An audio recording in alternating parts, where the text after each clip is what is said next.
Bueno, antes que nada, muchísimas gracias a todos por venir. Y bueno, como bien saben, esto, como acaba de decir John, esto sale de una iniciativa de los alumnos. Y bueno, yo la verdad quería platicar con estos tres colegas que estaba haciendo cuentas y creo que tiene como entre 10 y 20 años, que los conozco a todos aproximadamente. Y bueno, yo me acuerdo hace muchos años cuando todos éramos escritores y apenas estábamos escribiendo nuestros primeros guiones y todo se veía como complicado y como que nunca lo íbamos a lograr. Y de repente ellos tres tomaron una decisión que me pareció muy interesante. No solo escribieron, sino tomaron la decisión de producir, ¿no? Es muy común que cuando uno habla con guionistas son como una minoría maltratada, porque siempre dicen, todos nos pegan, todos nos maltratan, nadie nos quiere, y todo este tipo de cosas.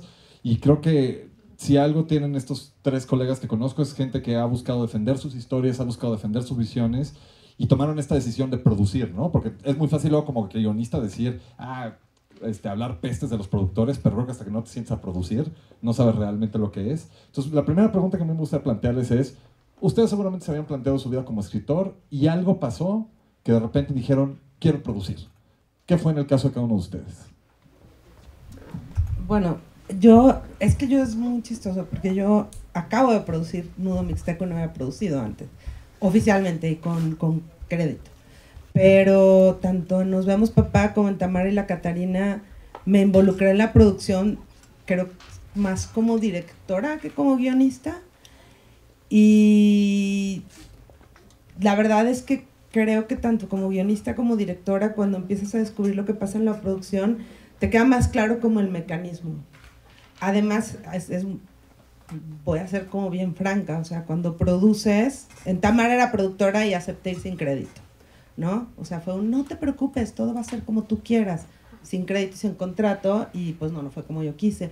Y la verdad es que cuando el proyecto creativamente es tuyo y estás de alguna manera en la producción, no solo, ¿no? En la producción en términos no de la logística de producción, porque yo no me involucro como en la parte logística en mis proyectos, pero sí en la parte de financiamiento, en la parte pues de aterrizar la película y hacer que la película suceda, pues tienes mucho más control sobre el destino de la película, que es lo que a mí me preocupa más como creadora. A dónde va la película y qué pasa con la película, ¿no? Porque las películas no se terminan en post, se terminan en distribución y en circuito de festivales y en agentes de ventas y demás. Y las decisiones ahí muchas veces, cuando no eres productor, no puedes decir nada. Entonces, y no te toman en cuenta, porque pues la neta sí hay gente bien hija de la chingada que no te toma en cuenta como escritor e incluso como director. Entonces a mí o sea, como que una de las cosas que yo entendí es que tenía que estar en ese lugar para ser parte de los procesos a donde llegaban mis películas. Y con Nudo Mixteco, que no soy ni guionista ni directora, soy solo productora, y es mi debut oficial como productora, pues lo que he hecho es jugar el papel que me gustaría que los productores jugaran conmigo como guionista y como directora. Entonces creo que mi situación fue, no he sido productora oficialmente, pero creo que desde el principio sabía que tenía que producir mis proyectos, no en solitario, que me parece que eso es un error cuando nos ponemos como guionistas o directores a tratar de hacerlo en solitario y ser cabezas solas. Buenas tardes a todos y gracias por la invitación. Creo que esto es una súper iniciativa para propiciar una cercanía entre dos generaciones de guionistas súper buenas, también entre el CCC junto con Canacina, y creo que esta arena va a ser un espacio increíble para que ustedes, como todavía que están en un momento bien padre de la creación, puedan acercar sus ideas y comentar su visión con productores. Como que viendo el programa creo que es una delicia y creo que es una gran iniciativa, y felicidades a los alumnos, a los maestros y a la institución. Yo empecé produciendo con mi ópera prima cuando llevaba mi guión a productores, y cada quien me proponía otro tipo de resolución y otro tipo de narrativa muchas veces. Como que siempre había soñado en unas premisas básicas para mi primera historia, y estaba como muy abierto a que esta historia cobrara forma y se hiciera realidad. Y yo sabía que tenía que filmar en la frontera, pero si había un productor que me decía, ¿sabes qué? En vez de la frontera, conocemos un lugar en Ecatepec que lo podemos chitear y que parece la garita de San Isidro. Como que yo decía, pues no lo veo así, pero igual, y si tú lo dices, venga, ¿no? Entonces, como que de alguna manera me di cuenta que llegó un punto en el que estaba muy tentado a sacrificar cosas vitales de la narrativa que proponía para que la película cobrara vida. Eso por un lado. Luego, por otro lado, cuando como que empecé a ver a qué director se lo iba a proponer. Yo había estudiado guión aquí y la verdad es que disfrutaba mucho la soledad de la escritura y también me encantaba como que no tener que ver con más gente. Era algo que en ese momento lo valoraba y sentía que también era parte de mi proceso creativo. Pero cuando empecé a presentar el proyecto a directores, hubo un director que me propuso una cosa totalmente al revés de lo que yo le había propuesto. Me di cuenta que quizás no había leído el guión. Y después, cuando se lo... O sea, y quizás no era una propuesta tan en serio, y al primer director en serio que se lo propuse, como que él me dijo, ¿sabes qué? Este guión está increíble, está buenísimo, o sea, me gusta mucho y creo que se lee muy bien, felicidades, como que le echó muchas flores, hizo algunas notas de narrativa, y me dijo, pero creo que no soy el director indicado para hacerlo. Creo que faltaría la historia y faltaría a mi carrera porque yo estoy tocando otros temas. Entonces, te sugiero que más bien agarres el toro por los cuernos, tú la produzcas y pienses en un director que te gustaría que hiciera esta película. Entonces, creo que en ese momento fue cuando, después de reflexionarlo, decidí que iba a producir la película y llevarla a las últimas consecuencias. Como que tuve muchas pláticas con productores amigos y creo que ese fue el inicio. Empecé a hacer un casting de directores y ya se lo ofrecí al director que finalmente la hizo. Y creo que fue un aprendizaje porque me permitió proteger la historia. Pensaba que me tuve confianza en el sentido de que valía la pena luchar por esa idea. Había miembros del equipo que decían, oye, si cambias el final o si cambias esta parte. Y sin ser arrogante, como que creo que estaba muy abierto a recibir las mejores ideas. Pero también había ideas que había que discriminar. Entonces, había veces que el director decidía una cosa y yo estaba de acuerdo con él, y había otras veces que yo decía, no, esta cuestión creo que tengo que proteger la narrativa. Lo mismo también pensando en el cast. Como que yo había pensado al cast de alguna manera y había el director del cast que te proponía otra cosa, el propio director te proponía algo. Entonces, yo sentía que también es un aspecto fundamental para que la historia cobrara, se encarnara en aquello que había proyectado. Pero creo que era un proceso como bien bonito, pero a la vez era muy inseguro, porque al ser mi ópera prima, sentía que estaba avanzando en un hielo muy delgadito. Al final, creo que también decidí asumirme como el vínculo entre el director y la audiencia, para que la película conectara bien con el público y que no solo se quedara en una película tan arty, sino que pudiera reflejar como la problemática de la migración desde un punto de vista más respetuoso, pero también con tintes de humor. Y creo que al final lo logramos. También era importante, y lo que yo pensaba era que tenía que mantener una duración para que pudiera conectar y pudiera tener una audiencia un poco más amplia, no solo en México, sino fuera. Entonces creo que fueron buenas decisiones, creo que fue como me fui orillando a ser productor, y a partir de ahí fue que empecé a hacer ese camino en escribir y producir, de repente dirigido cositas, sobre todo cortometrajes y cosas así, pero disfruto más como la parte de escribir, soltarme y pensar cómo la voy a producir, pensar quién la puede dirigir, y creo que ir armando todo, porque también siento que es en esta, como todos nuestros colegas quizás lo van a comentar, es como una obra colectiva. A veces cuando dice, es una película de tal, no, creo que es una película de mucha gente en la que trabajamos para hacerla posible.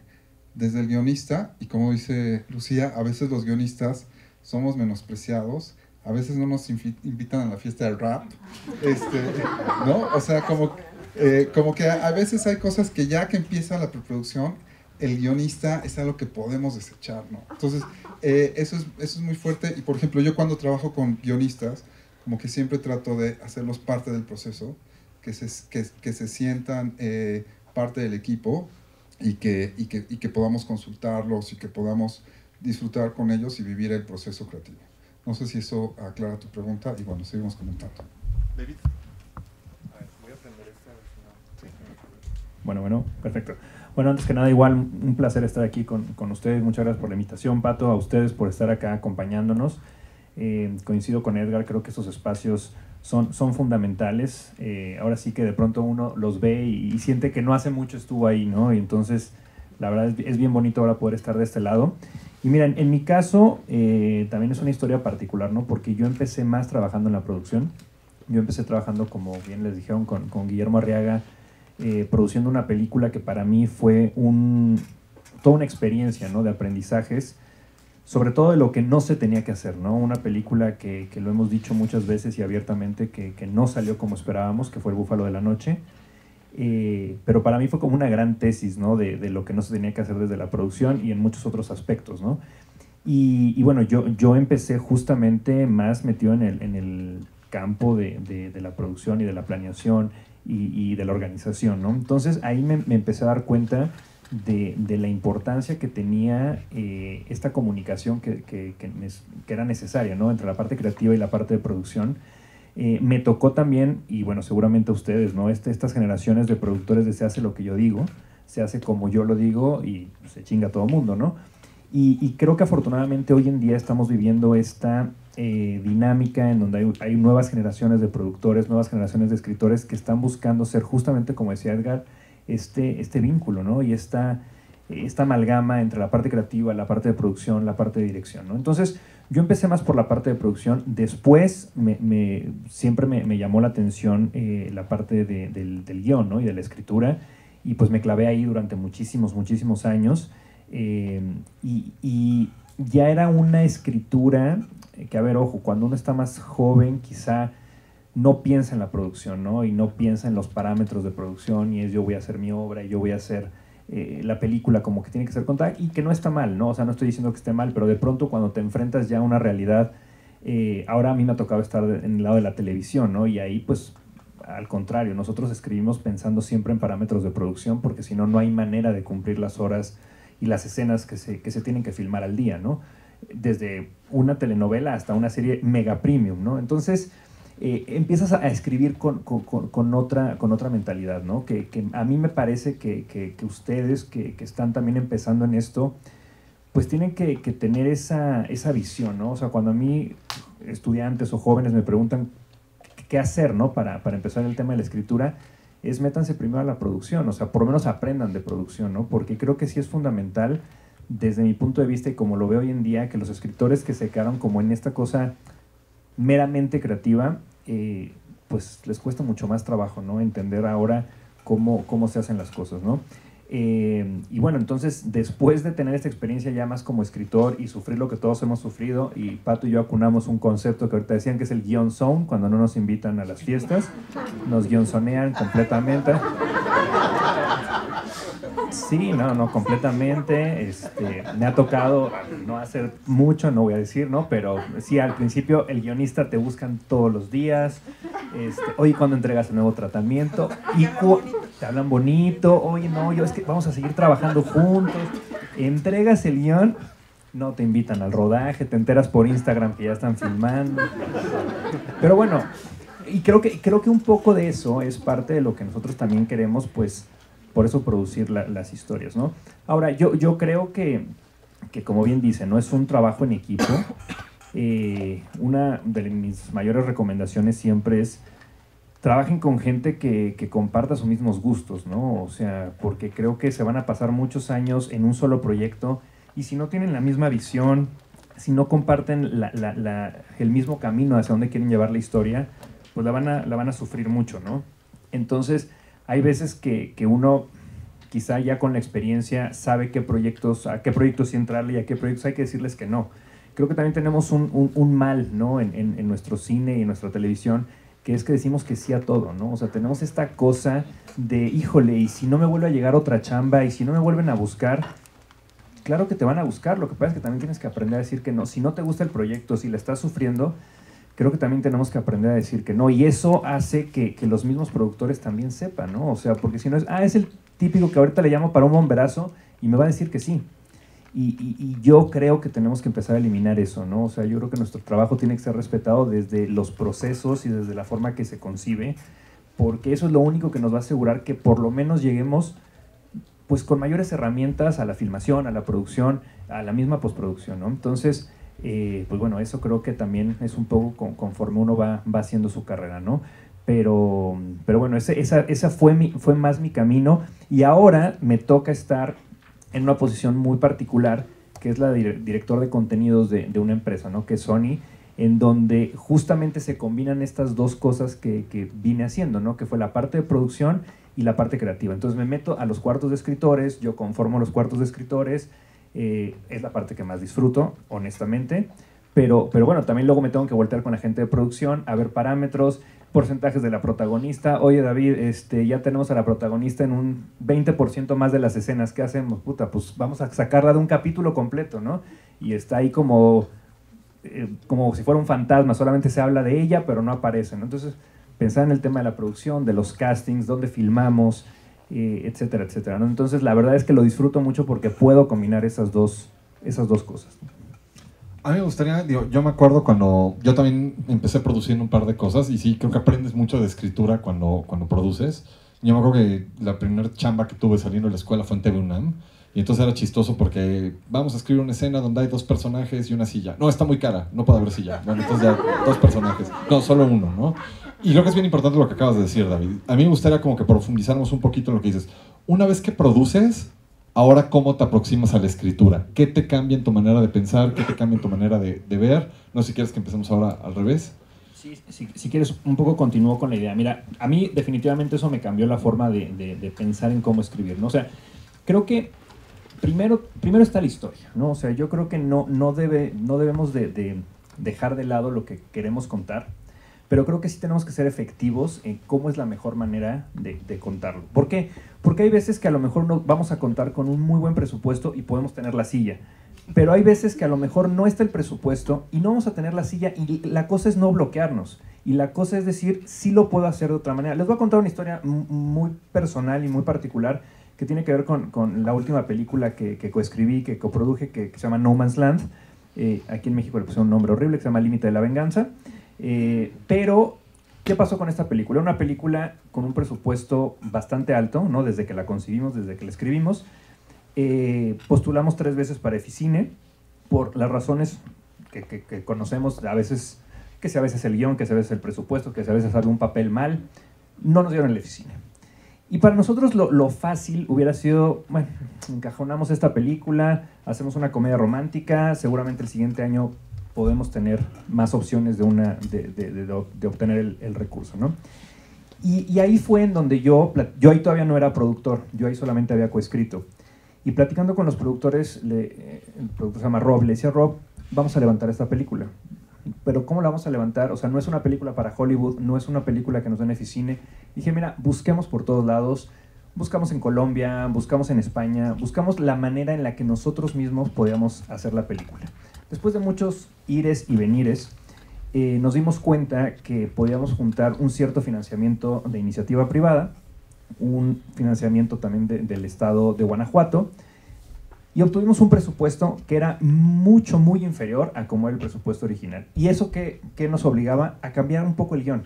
Pero a cambiar un poco el guión no era cambiar la historia. La historia se mantuvo en la medida en lo que nosotros pudimos, con esa esencia, pero a lo mejor en lugar de tener grandes escenas en el desierto o grandes cabalgatas, tuvimos una cabalgata, tuvimos una persecución, tuvimos una pelea, y eso nos permitió, pensando primero en producción, que pudiéramos cambiar la historia, ¿no? O sea, cambiar el guión sin que perdiera la esencia. Entonces yo creo que sí es fundamental conocer hasta dónde podemos llegar a la producción.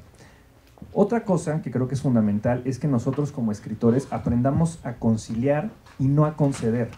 Porque si ustedes como escritores tienen una escena, un momento que quieren defender porque es fundamental para su historia, negocien con el productor, ¿no? Y es, ok, no me quites esta escena, quítame los animales, los coches, otras cosas, pero esta escena manténla, ¿no?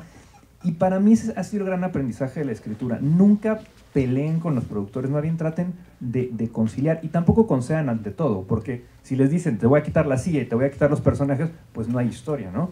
Pero, ok, quítame la silla, pero sí déjame a los dos personajes, ¿no? Entonces es también un saber negociar el qué sí necesitamos y qué no necesitamos. Me acuerdo también, en algún momento estábamos haciendo una serie para Fox, que era una historia sobre Fidel Castro, ¿no? Y entonces la gente de Fox me decía, no tengo ya presupuesto para una batalla más, ¿no? Perdón, para una fiesta más. Y le dije, ok, no vuelve a haber fiestas en toda la serie, pero el ataque al cuartel Moncada, déjamelo. Ok, entonces o sea, fueron escenas de 2, 3 personajes, pero yo quería mi gran batalla, ¿no? Entonces, insisto, creo que es un tema también de cómo negociar, pero siempre y cuando ustedes estén conscientes a nivel de producción qué sí puede funcionar y qué no puede funcionar. Edgar, tú ahora, después de haber producido bastante, ¿cómo te aproximas ahora cuando te sientes a escribir? Pues creo que también, como dice David, y eso creo que deberían de cincelarlo en piedra, hay que conciliar y no confrontar, también no claudicar. Creo que también es un proceso de seducción, o sea, entre el guión, cómo seduce, cómo se comunica con el resto de las visiones y cómo puedes salirte con la tuya para contar esa historia. Creo que justo es ese proceso en el que tú a veces piensas un ataque a Marte con 10.000 naves y crees que en algún momento va a llegar la productora o la plataforma o el de estudio que lo va a hacer posible, y creo que muchas veces eso es algo que te distrae de lo que importa, que es el corazón de tu historia, y creo que eso es algo por lo que debes de luchar. Entonces, a veces en este proceso creativo de escritura, como que cuando escribes y produces, creo que sucede un proceso de que piensas qué tanto quieres dedicar de energía y de fuerza a este proyecto y hasta dónde estás dispuesto a llegar.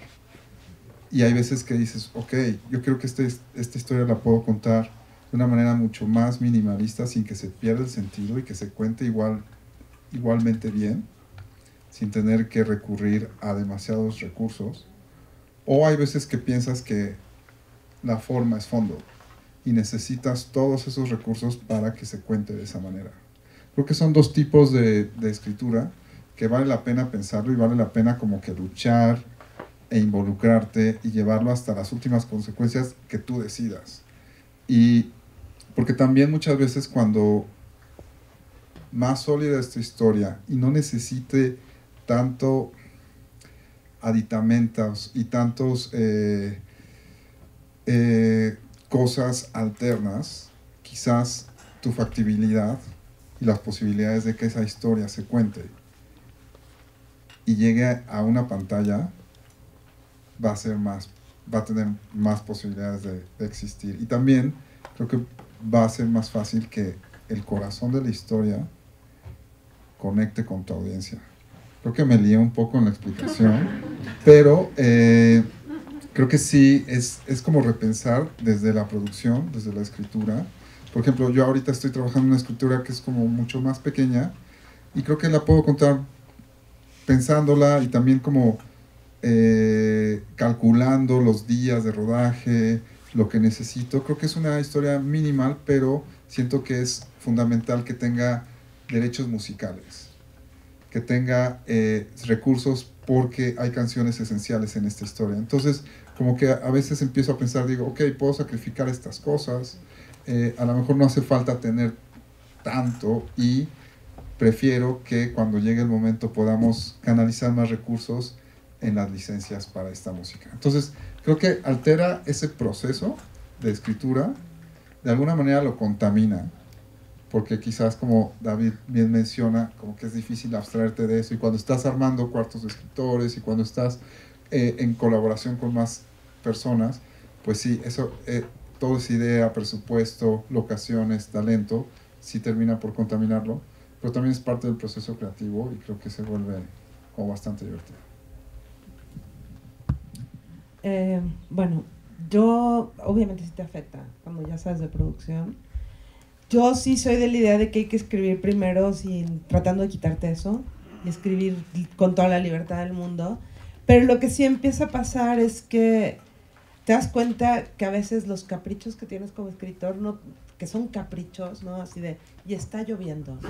Y es de, ajá, sí, chido, ¿no? O sea, está lloviendo y nos vamos. Entonces, como que ya en el proceso de analizar el guión, a mí es algo que trato de no hacer cuando estoy nada más escribiendo, sino más bien después, o sea, en el análisis ya como de las reescrituras, decir, bueno, esto sí va o no va, porque digo, si va, tiene que tener un sentido, porque va a ser carísimo, son 3 días de filmación, solo porque se me ocurrió poner un incendio, ¿no? O sea, y va el incendio o solo lo ves por la ventana y a lo lejos, ¿no? Está lloviendo y no hay exteriores. Está lloviendo y no hay exteriores, ¿no? Sí. O sea, es como pensar realmente eso. A mí me pasó en esta película que no me invitaron al rap,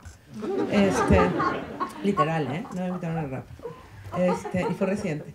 Pero yo escribí, en el guión, el personaje se transportaba en metro y en metrobús.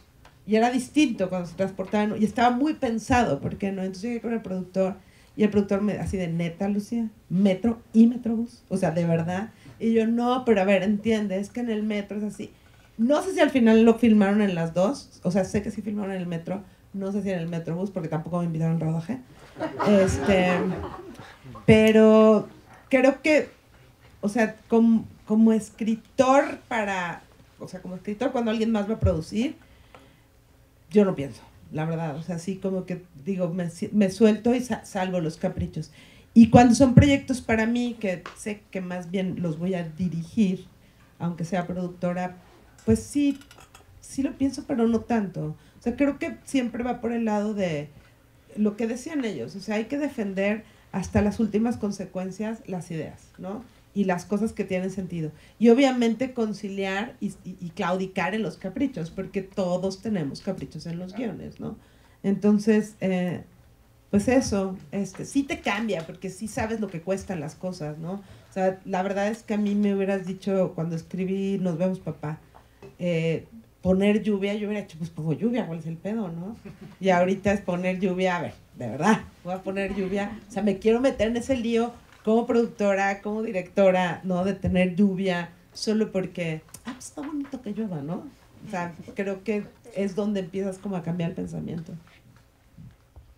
Bueno, creo que una de las cosas muy importantes es la relación con el director, ¿no? A mí en distintos proyectos ha tocado directores con los que son relación muy difícil, hay otros que a veces la relación es mejor. Inclusive hubo un proyecto que nunca conocí al director, yo nomás entregaba el guión y un día me dijeron, ya se estrenó. Dije, órale, me lo pasé muy bien, por cierto, en ese, nunca lo conocí. Pero bueno,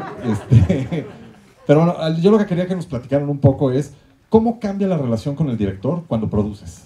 Sí, me explico cómo, digo, espero que en Tamara no hayas dicho va a correr a la directora porque eras tú.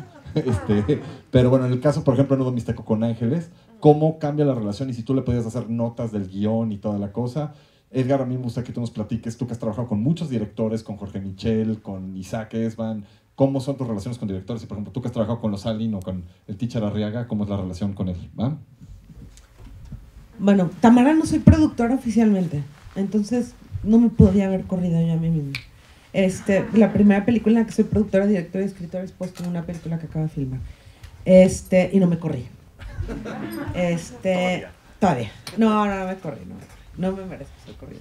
Con Ángeles en Nudo Mixteco, es que en realidad, o sea, como que el tomar ya la decisión de producirle a alguien más, ¿no? A mí no me gusta la producción. O sea, literal no me gusta, no la disfruto. Bueno, la parte del financiamiento sí, pero a mí me pones a hacer, o sea, set, producción, me parece horroroso. Me aburro, no entiendo qué tengo que estar haciendo ahí, ¿sabes? Entonces la decisión de producirle a alguien más y que ya hacen algo en lo que estoy parada y que lo haría, o sea, y pretendo seguirlo haciendo, tiene que ver con darle a ese director, escritor, lo que yo creo que me tendrían que dar a mí los productores, que es un gran respeto a mi trabajo y entender la posición en la que estoy. Entonces, con Ángeles, bueno, de entrada, el guión ya me lo había dado antes de que decidiéramos que íbamos a hacer la casa productora por un tema que habíamos trabajado juntas y que creía mucho y habíamos coescrito algo. Entonces me dio el guión.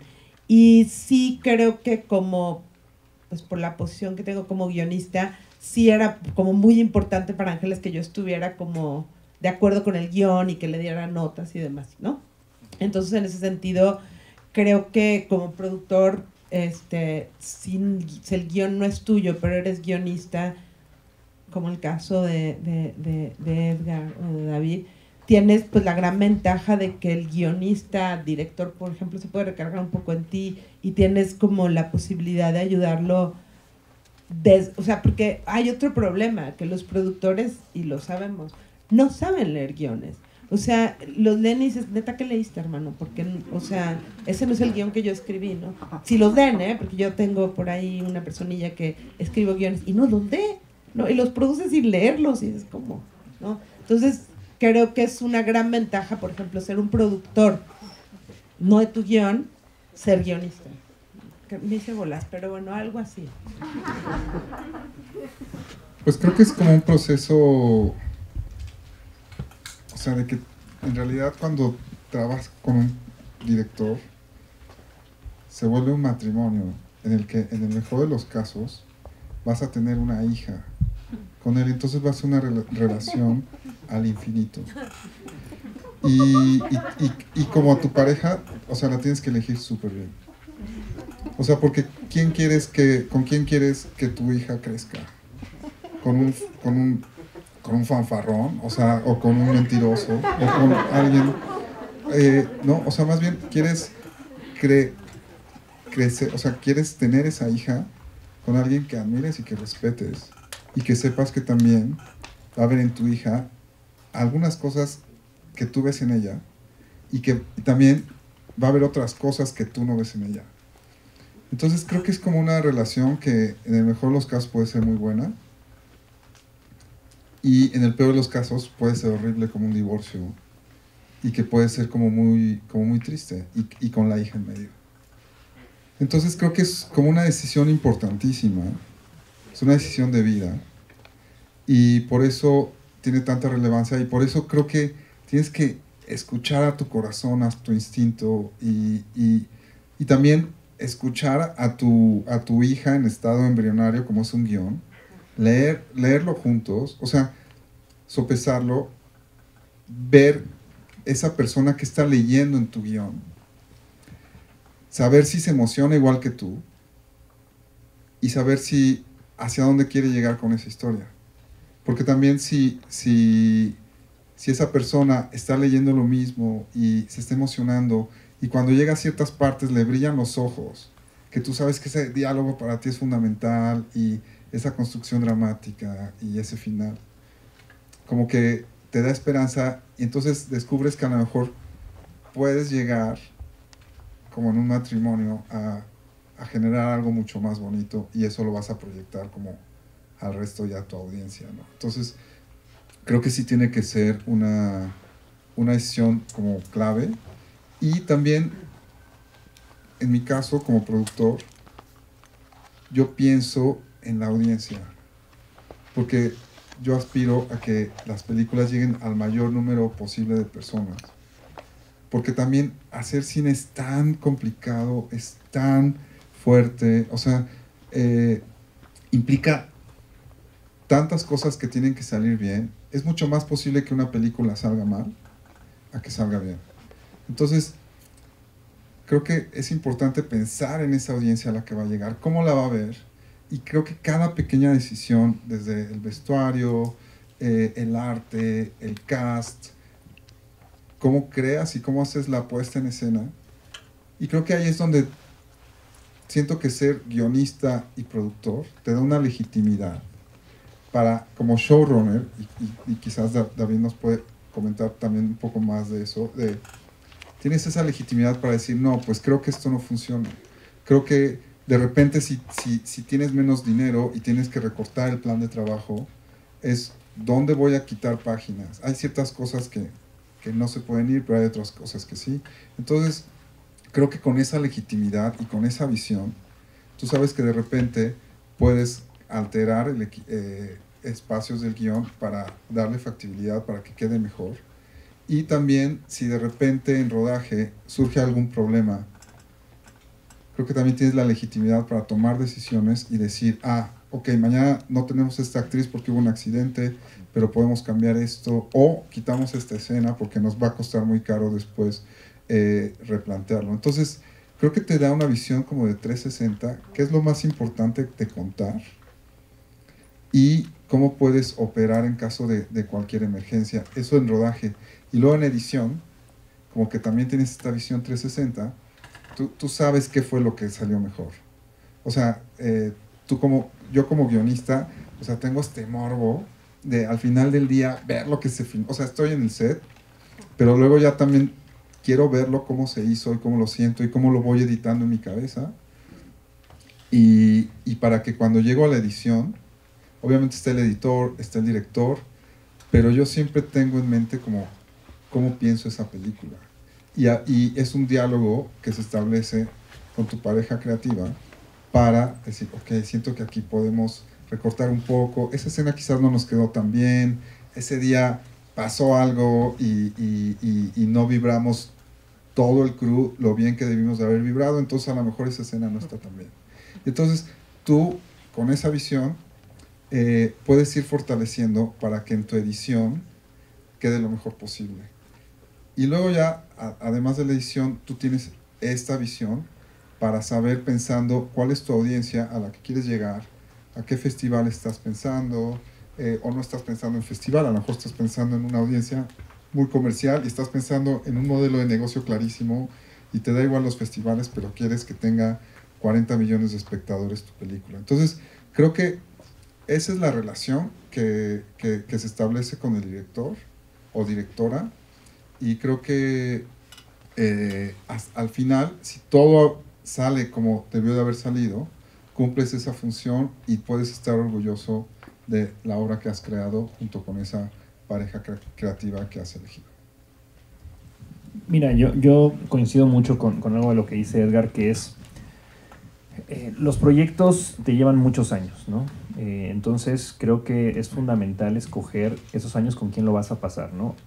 Creo que si tienes la posibilidad, por ejemplo, en el caso de las películas, ahorita yo voy a hacer una diferencia entre el cine y la televisión, ¿no? Pero por ejemplo, en el caso del cine, si tú tienes la posibilidad de escoger a tu director, creo que sí tienes que escoger a esta persona con la que tengas una coincidencia creativa total.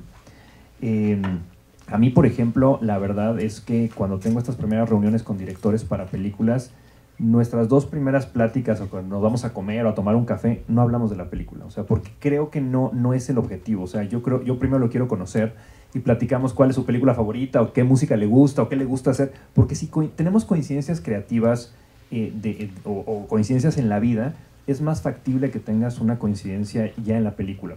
Hace poquito, bueno, ya tengo un tiempo que entregamos el tratamiento, ahorita estamos tratando de levantar una película. Es un director español que se llama Luis Goyanes, que de pronto nuestra primera conversación fue ¿cuál es tu película favorita? Y cuando los dos dijimos Incendies, ¿no? La de Belén, o sea, fue así como tenemos que trabajar juntos, o sea, es mi película favorita, es tu película favorita, queremos hacer algo así, ¿no? Entonces yo creo que sí es fundamental cuando tienes esa posibilidad de escoger a tu director, que tengas una coincidencia creativa, que verdaderamente estén viendo la misma historia, ¿no? Porque como dice Edgar, son muchos años. Ahora, ¿qué me ha pasado a mí en el tema de la televisión? En la televisión es un poquito más complicado porque de pronto los directores, pues no tienes mucho tiempo de conocerlos, ¿no? Y entonces la plataforma o el canal o la distribuidora quiere a esos directores y tú tienes que entrar en una convención con ellos, ¿no? A mí no hay nada que me dé más placer, a lo mejor es muy masoquista, pero cuando alguien me dice, uy, vas a trabajar con fulanito, es bien complicado. Pues me gusta entrarle como a eso complicado, ¿no? Me gusta ver, bueno, vamos a ver, y sí, han sido bien complicados, pero de alguna manera les vas agarrando el modo y qué les gusta y qué no les gusta. Las últimas 2 series, les juro, fue así como, híjole, a ver cómo nos va. Y nos fue muy bien, ¿no? O sea, y creo que al final es un trabajo en equipo, es un trabajo de ver a qué puntos en común podemos llegar. Creo que también lo que decía Edgar, ¿no? Creo que esta posibilidad de saber de producción o saber de showrunner, pues te legitima un poco el decir, voy a tomar esta decisión y se hace lo que nosotros estamos pensando, ¿no? O decidiendo, ¿no? Pero yo creo que al final el trabajo con el director, lo que decía Lucía, es un trabajo de mucho respeto, ¿no? De encontrar el punto en común. Y también yo algo que les recomiendo mucho es cuando no estén o sea, de acuerdo con algún director, no lleguen nada más a decir no estoy de acuerdo, sino lleguen con soluciones, porque a mí no hay nada que me moleste más que llegue alguien a criticar pero sin soluciones, ¿no? Entonces, pues la verdad es que yo no valido ningún comentario que venga sin una solución. Pero si yo me voy a acercar a un director a decirle, oye, ¿sabes qué? Esta escena se tiene que ir, ¿por qué se tiene que ir? ¿O cómo podemos resolverlo? ¿No? O sea, eso me parece que nos pone en una posición de escritores de decir, te estoy dando una nota no nada más porque quiera o porque no quedó como yo lo había escrito, sino porque te estoy trayendo una solución que puede funcionar más, ¿no? Entonces, yo es algo que siempre recomiendo, lleguen con soluciones. Ahora me gustaría preguntar, o sea, más allá del director, ¿cómo se relacionan ustedes con el talento? ¿Cómo lo eligen? ¿El resto de su equipo? ¿Fotógrafo, editores, actores? ¿Cómo se da esa construcción? Si quieres empezamos, David. Mira, yo creo que es un poco similar a lo que pasa con el tema del director, ¿no? O sea, creo que cuando uno está escribiendo empieza a tener en su cabeza quizá ya ciertos actores o ciertos perfiles que le gustaría tener, ¿no? Y creo que al final los actores, el fotógrafo, el editor, el vestuarista, se convierten en otro tipo de narradores de nuestra historia, ¿no? Entonces eso es un poco lo mismo. A mí me gusta mucho, por ejemplo, cuando veo una película que me gusta, pues ver quién fue el vestuarista, quién fue el fotógrafo y tratar de trabajar con esa gente que admiras, porque creo que no hay nada más bonito que trabajar con gente que admiras, ¿no? A lo mejor parecen inalcanzables, pero pues el no ya lo tienes, ¿no? Entonces, pues apuéstale y a lo mejor una de esas sí se hace, ¿no? Y creo que es un poco lo mismo. Por ejemplo, en el caso de No Man's Land, tanto a Jorge Jiménez como a Esmeralda Pimentel fueron actores que el director no tenía ni en el radar, ¿no? Y entonces yo le dije, oye, Jorge, Esmeralda, y al final terminaron haciendo unos grandes papeles, ¿no? Entonces, a mí sí me gusta mucho involucrarme en esa parte como sugerencias. También creo que vale mucho la pena siempre conocer qué se está haciendo, ¿no? Por ejemplo, ahora nosotros estamos en un proceso también de búsqueda siempre de nuevos talentos, no solamente frente a cámara, ¿no? sino también como directores. Por ejemplo, en Sony tenemos un programa que es el Directors Inclusive Program y que buscas como directores de todo el mundo con distintas perspectivas, de distintos géneros, distinto tipo de cinematografía narrativa para poderlos traer a la mesa, ¿no? Y no tener siempre el mismo director o las mismas narrativas. Y hay cosas bien interesantes. Ahorita, por ejemplo, en Colombia estamos trabajando con gente del Pacífico colombiano, ¿no? Gente de color, que tiene un ritmo de narrativa bien distinto a lo que puede tener un gringo, un mexicano. Y eso creo que nos da mucha diversidad en las narrativas. Edgar. Pues creo que es justo esta complicidad y también encontrar a gente con la que te inspires, ¿no? Y que tengas elementos y que te lleven a ver tu proyecto en otra dimensión y te ayuden a llevarlo más lejos. Después del CCC yo me fui a estudiar SCAC y estaba haciendo ahí un posgrado y una vez que para hacer mi primer cortometraje también estaba haciendo en la misma escuela su posgrado Damián García. Entonces, el fotógrafo, entonces le llevé un guión, le dije, oye, es un cortometraje que nos están prestando unas cámaras para hacerlo en video y así. Y lo leyó y me dijo, no, esto hay que hacerlo en 35 milímetros. Entonces yo me quedé así, me dijo, vamos a conseguir las cámaras, vamos a hacerlo, está buenísimo. Entonces fue una cosa de inspiración, de que entonces fuimos a productores y a conseguir latas, cámaras, y finalmente lo terminamos haciendo en 35 milímetros, y fue un corto que le fue increíble. Pero fue también gracias a esa suma de gente que te lleva a otro lugar. Mientras que por otro lado, en una película que hice, también el director había elegido un fotógrafo, yo no me sentía muy a gusto con él, y llegó un punto en el que dejé de ver la película a través de sus ojos, y una de las decisiones más complicadas como productor y guionista fue decidir que no quería trabajar con él porque no estaba contando la historia que creía que ese guión debía contar. Entonces, después de la primera semana de rodaje, o sea, como que en un momento horrible, le dije al director que no quería trabajar con él y le expliqué mis razones y él no estaba de acuerdo, pero le dije que iba a tomar la decisión de rapear a ese director de fotografía. Y o sea, fue un conflicto muy importante, pero me desembaracé de ese fotógrafo y traje a otro fotógrafo con el que aspiraba a trabajar, y creo que la llegada de este fotógrafo alteró la dinámica de rodaje y alteró la visión, y empezamos a contar desde otro lugar. Obviamente la primera semana ya se había filmado y no podíamos volver a filmarla, pero nos dio otra tonalidad y dio otra armonía, y creo que propició algo muy bonito en ese rodaje. Entonces creo que es una relación bien distinta, pero también siento que nuevamente la legitimidad de tu voz como narrador a veces te da como esa fuerza para relacionarte de distinta manera con el resto del crew. Igual lo mismo con el talento, como que tú o sea, siento que en los rodajes a veces siempre respetando a los directores y a las directoras, porque justo como dice Lucía, es una relación de respeto y de creación, y que creo que hay que darle a cada elemento de la producción ese respeto para que pueda florecer y hacer mejor su trabajo, la directora, la vestuarista, todo el mundo. Pero también muchas veces cuando tú le comunicas algo a través de la voz del director, a través de otros elementos del crew, al talento, de cómo estás pensando esa historia, creo que es distinto cómo lo dice un productor a cómo lo dice un guionista, y por eso también es útil que los guionistas estemos cerca del rodaje y podamos ayudar a enriquecer ese proceso creativo. Entonces sí es particular, y sobre todo que no te vean como el productor que solo paga los cheques, sino que es tu voz, sino que es tu diálogo, y tú cómo lo pensaste y cómo lo contaste, y por qué es importante ese diálogo en toda la obra como un organismo vivo, ¿no? O sea, ¿cómo te relacionas con el talento, más con el director en medio? Es que yo no tengo esa situación. O sea, están hablando, a ver, yo en general, cuando el guión es mío al 100%, soy la directora.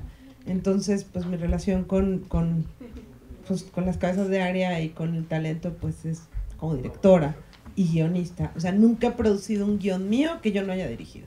Entonces, eso que cuenta Edgar yo no lo tengo. Entonces, para mí el tema, pues, o sea, puedo poner, ¿no? O sea, como ejemplo, Nudo Mixteco y Póstumo, que en las dos soy productora, y en una solo soy productora, en otra soy productora, directora y guionista. En ambos casos jugué el juego de la misma manera, en el sentido de la decisión de las cabezas creativas es del director o de la directora. Y entonces en Nudo Mixteco no nos metimos. O sea, el talento fue decisión de Ángeles, las cabezas creativas fue decisión de Ángeles. Que esté de acuerdo o no es otra cosa, ¿no? Que creo que se equivocó en ciertas personas, sí se equivocó. Se le propusieron personas para ciertas áreas. Creo que producción está, de alguna manera, o sea, como productor estás obligado a hacer eso, es parte como del proceso de vínculo con un director o una directora. Entonces Ángeles le propusieron lo mismo que pasó, por ejemplo, en Póstumo. Yo soy productora en la parte de financiamiento y demás, pero una de las decisiones que es exactamente lo mismo que hicimos con Ángeles en Nudo Mixteco es a la hora del rodaje soy directora nada más, directora y guionista, y la relación esquizofrénica como directora y guionista que tengo, pero sin estar en la parte de producción.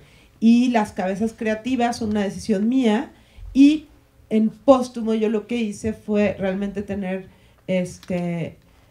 involucrar muchísimo a los otros dos productores, ¿no?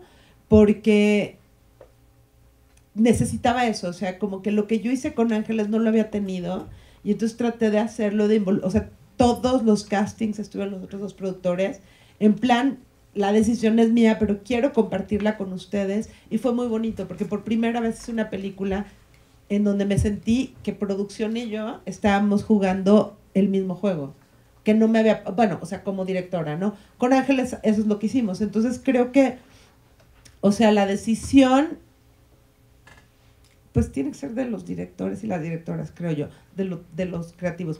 Pero padre, como compartir esa decisión con producción, ¿no? Bueno, llega un punto en esta plática que tengo que mencionar la palabra prohibida, que espanta a todo el mundo, Excel. ¿Ok? Excel, ok. Bueno, ahora es muy curioso porque, como decía Edgar, ¿no? Es muy padre el proceso de escritura porque es un proceso muy solitario, tranquilamente escribes, puedes hacer a la hora que quieras, básicamente, salvo que te pidan ir a una junta o que tengas que ir al autor a registrar, no hay nada más complicado. Quizá lo peor que puede pasar es que te falla la impresora o tu gato te está chingue chingue, entonces fuera de eso. Pero cuando uno toma la decisión de productor, creo que entran unas habilidades nuevas y unas cosas diferentes que uno tiene que hacer. Entonces me gustaría que me platiquen qué cambia o qué chip tiene que cambiarse el que escribe exclusivamente a decir quiero ser productor, y si implica Excel, digan la palabra Excel. Mira, yo creo que esa palabra no la vamos a volver a mencionar, Pato. No. Mira, es que creo que aquí tocas un punto que es importante, ¿no? Ahora sí que a partir de la palabra Excel, creo que también es importante saber qué tipos de productores pueden haber, ¿no? O sea, porque creo que, como bien decía Lucía, desde que a lo mejor estás buscando el financiamiento, ya te estás convirtiendo en una parte de la producción, ¿no? O puede ser un productor más creativo, que puede traer talento, que puede traer notas, que puede traer una visión distinta en la sala de edición, etcétera, ¿no? Entonces también uno tiene, o sea, si tú le quieres entrar también a esto de la producción, tienes que saber en dónde están tus fortalezas y tus debilidades, ¿no? O sea, no necesariamente por formar parte del proceso de la producción vas a ser tú quien haga los números, ¿no? O a lo mejor sí, hay gente que eso le da mucha claridad. Ahora, para mí, lo que sí cambia mucho una vez que ya te asumes en un puesto de producción es la toma de decisiones. Que hay que tomar decisiones, que la puedes cagar o te puede ir muy bien, pero que no puede ser tibio. O sea, yo creo que el productor no puede andarse con tibiezas. Por ejemplo, lo que platicaba ahorita Edgar, ¿no? O sea, si le hubiera dado una semana más a su fotógrafo, a lo mejor ese proyecto no avanza, ¿no? Entonces, creo que sí, ponerte en una posición en donde sí tienes que tomar decisiones y debes de tener un criterio. Yo creo que algo que forma a los productores es el criterio. El criterio pues se forma también un poco con la experiencia, ¿no? Entonces yo creo que vale la pena muchas veces equivocarse, saber dónde equivocarse y sobre todo corregir, ¿no? Pero para mí eso es fundamental, ¿no? El tomar decisiones. Tú, Pato, lo has comentado varias veces, ¿no? Los proyectos siempre van a tener problemas, ¿no? Entonces tú decides dónde tenerlos, si los tienes al principio o los tienes al final, ¿no? Y creo que mientras los tengas al principio, todo puede ser corregible, todo puede ser modificable, ¿no? Pero para mí eso cambia, ¿no? O sea que... Y ojo, ¿no? Que yo creo que también puedes estar en una posición también cómoda, ¿no? En la producción, siempre y cuando lo asumas con una gran responsabilidad y sabiendo que tienes un equipo que de alguna u otra manera está dependiendo de ti. También, al igual que en los cuartos de escritura o con dirección o con la sala de edición, pues escoger también a tu gente, ¿no? O sea, gente con la que sabes que te van a sacar las papas del fuego cuando a lo mejor tú estás bloqueado, cuando tú estás quizá apagando otros incendios, ¿no? O sea, yo creo que es un equipo de muchos buenos bomberos, ¿no? Y que sabes que te van a responder. Pues creo que es justo ese superpoder que algunos productores podemos tener o algunos productores no tenemos, en el sentido de cómo te comunicas con ese orden y ese Excel y cómo tienes que aprender a distribuir recursos y dónde los vas a poner. Sobre todo también, como bien dice David, o sea, a lo mejor tú no tienes que hacer eso. Tú puedes trabajar con un buen productor en línea que se encargue de eso y de distribuir y de calcular recursos, calcular días de rodaje en un plan de trabajo y cómo lo vas dosificando, porque quizás esa no es tu área de expertise. Si ya escribiste el guión y encima produces y consigues los recursos y todo, puedes delegar en un equipo con el que te sientas cómodo trabajando, pero a lo mejor hay gente que sí. Yo creo que por otro lado es importante tener una noción como guionista de cuánto cuesta cada cosa. Por ejemplo, ¿y cómo se divide? ¿Cómo está tu above the line? ¿Cuánto cuesta el talento?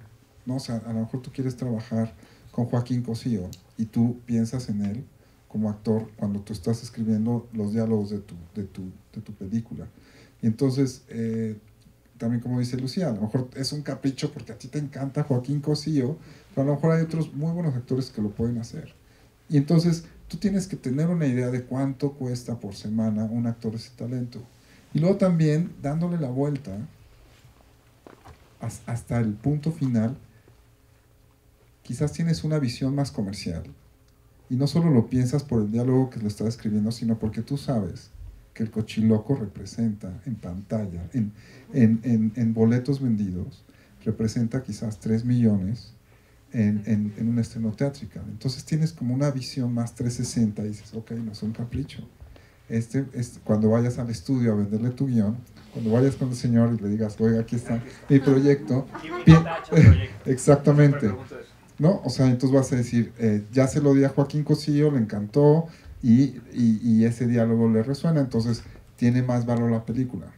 Entonces creo que saber ese costo del talento, lo que implica, y también no solo el costo, sino los perks, ¿no? Porque también lo que implica, a lo mejor ellos quieren un camper de un tipo, a lo mejor el Cochiloco vive en Los Ángeles y entonces tú tienes que traerlo desde Los Ángeles y tienes que pagar un hotel y tienes que pagar per diems y todo. Entonces siento que muchas veces saber esos costos implícitos de talento, de bienes, te puede ayudar a tomar mejores decisiones. Eso en el caso de Above the Line. Luego en el costo de producción, pues también tú vas a decir, bueno, filmar 5 días en el desierto me va a costar esto. En cambio, si no necesito el desierto, quizás lo puedo hacer en Desierto de los Leones y lo cambias y entonces a lo mejor tu misma historia se puede contar de otra manera.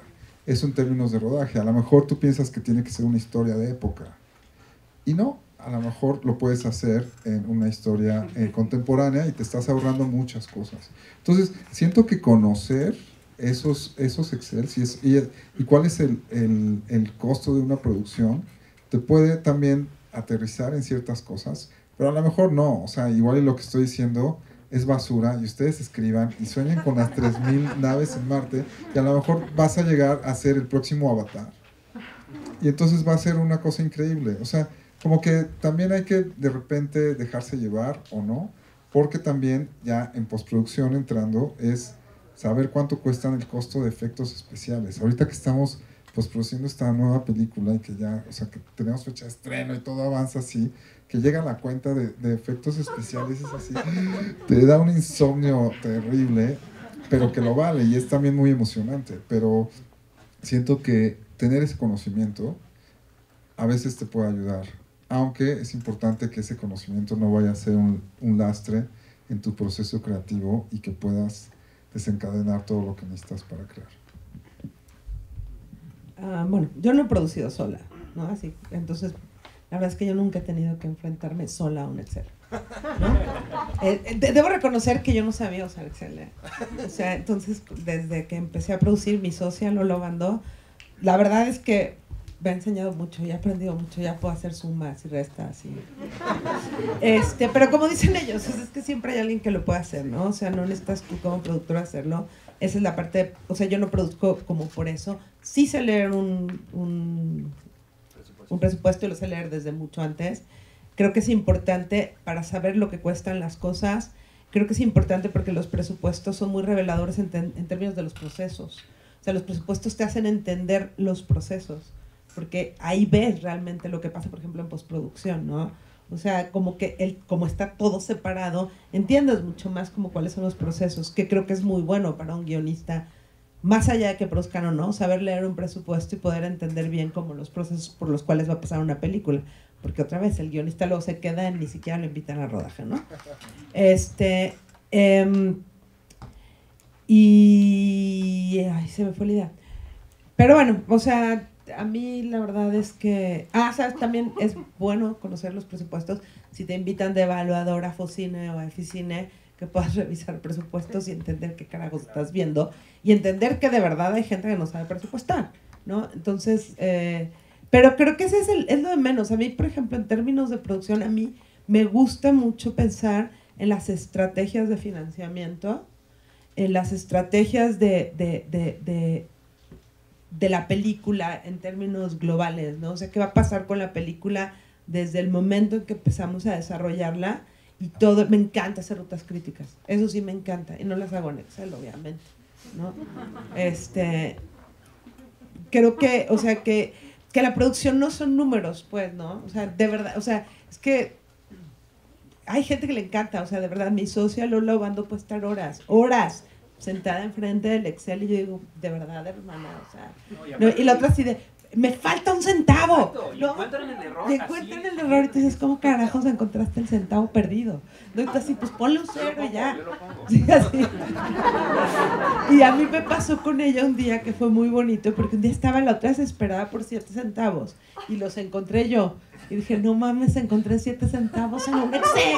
Entonces, pero no, o sea, no, creo que yo conozco productoras muy importantes de este país que no saben hacer presupuestos y no saben leer presupuestos, ¿no? Porque no es, el productor no hace eso. Creo que tiene una utilidad y no sé, como dice Edgar, a lo mejor como guionista se te podría volver un lastre.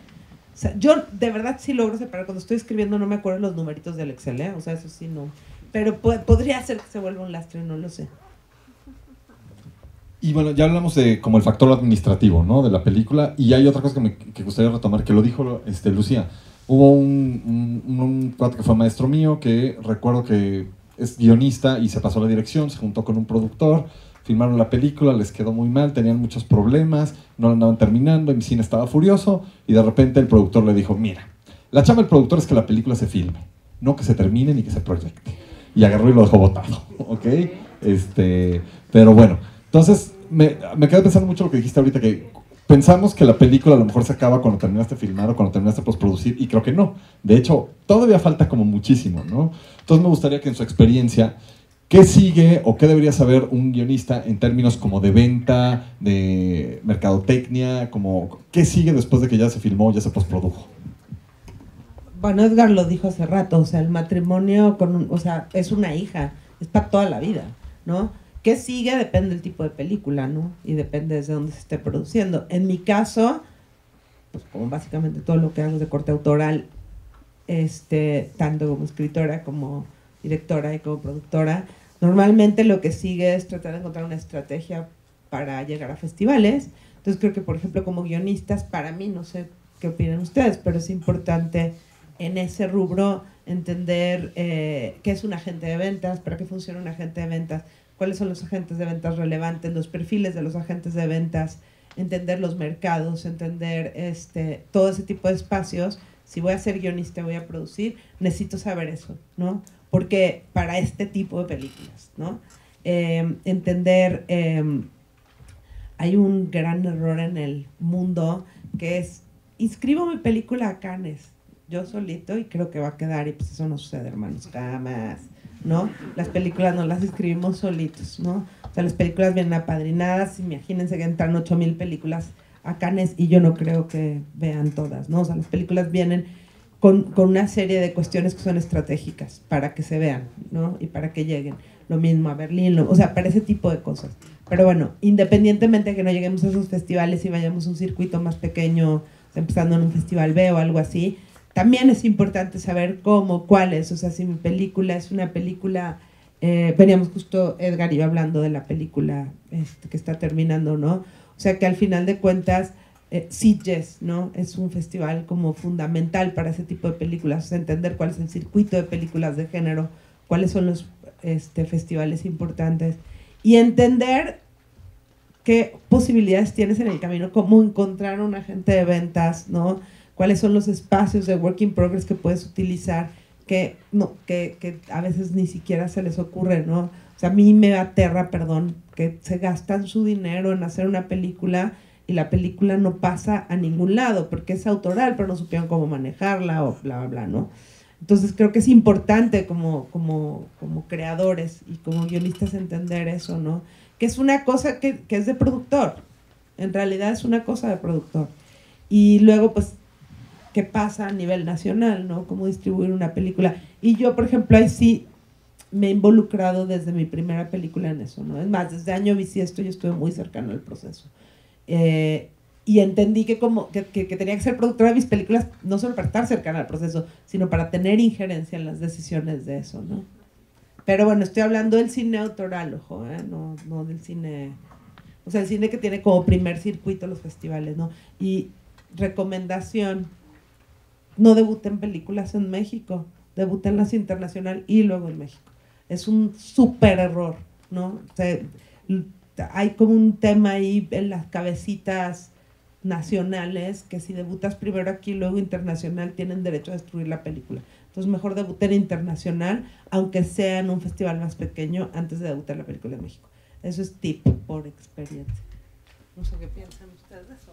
Pues yo siento de la experiencia de tu amigo Pato, porque yo creo que un productor sí tiene que ser la persona que acoge el proyecto desde el principio o quizás lo origina y que luego tiene que llevarlo a sus últimas consecuencias y compartirlo con la audiencia, porque creo que esa es la labor de ese productor. Creo que justo lo que dijo Lucía es preciso, es perfecto en ese sentido autoral y está muy bien y está clarísimo y creo que son consejos valiosísimos. Creo que también nosotros como guionistas y pensando después en las distintas ramificaciones que puede tener una idea, creo que también nos corresponde pensar qué pasa con esta idea, no solo en términos de festivales, sino hasta dónde puede llegar. Aquí hay un personaje que de ahí puede derivar hacia una serie de la película que estoy haciendo, puede derivar hacia un videojuego, esta película podría tener una segunda parte. Creo que también en términos como más industriales, ahora la apuesta para generar más contenidos radica muchas veces en que ese mismo contenido se pueda derivar y pueda tener distintas maneras de producirse, expresarse.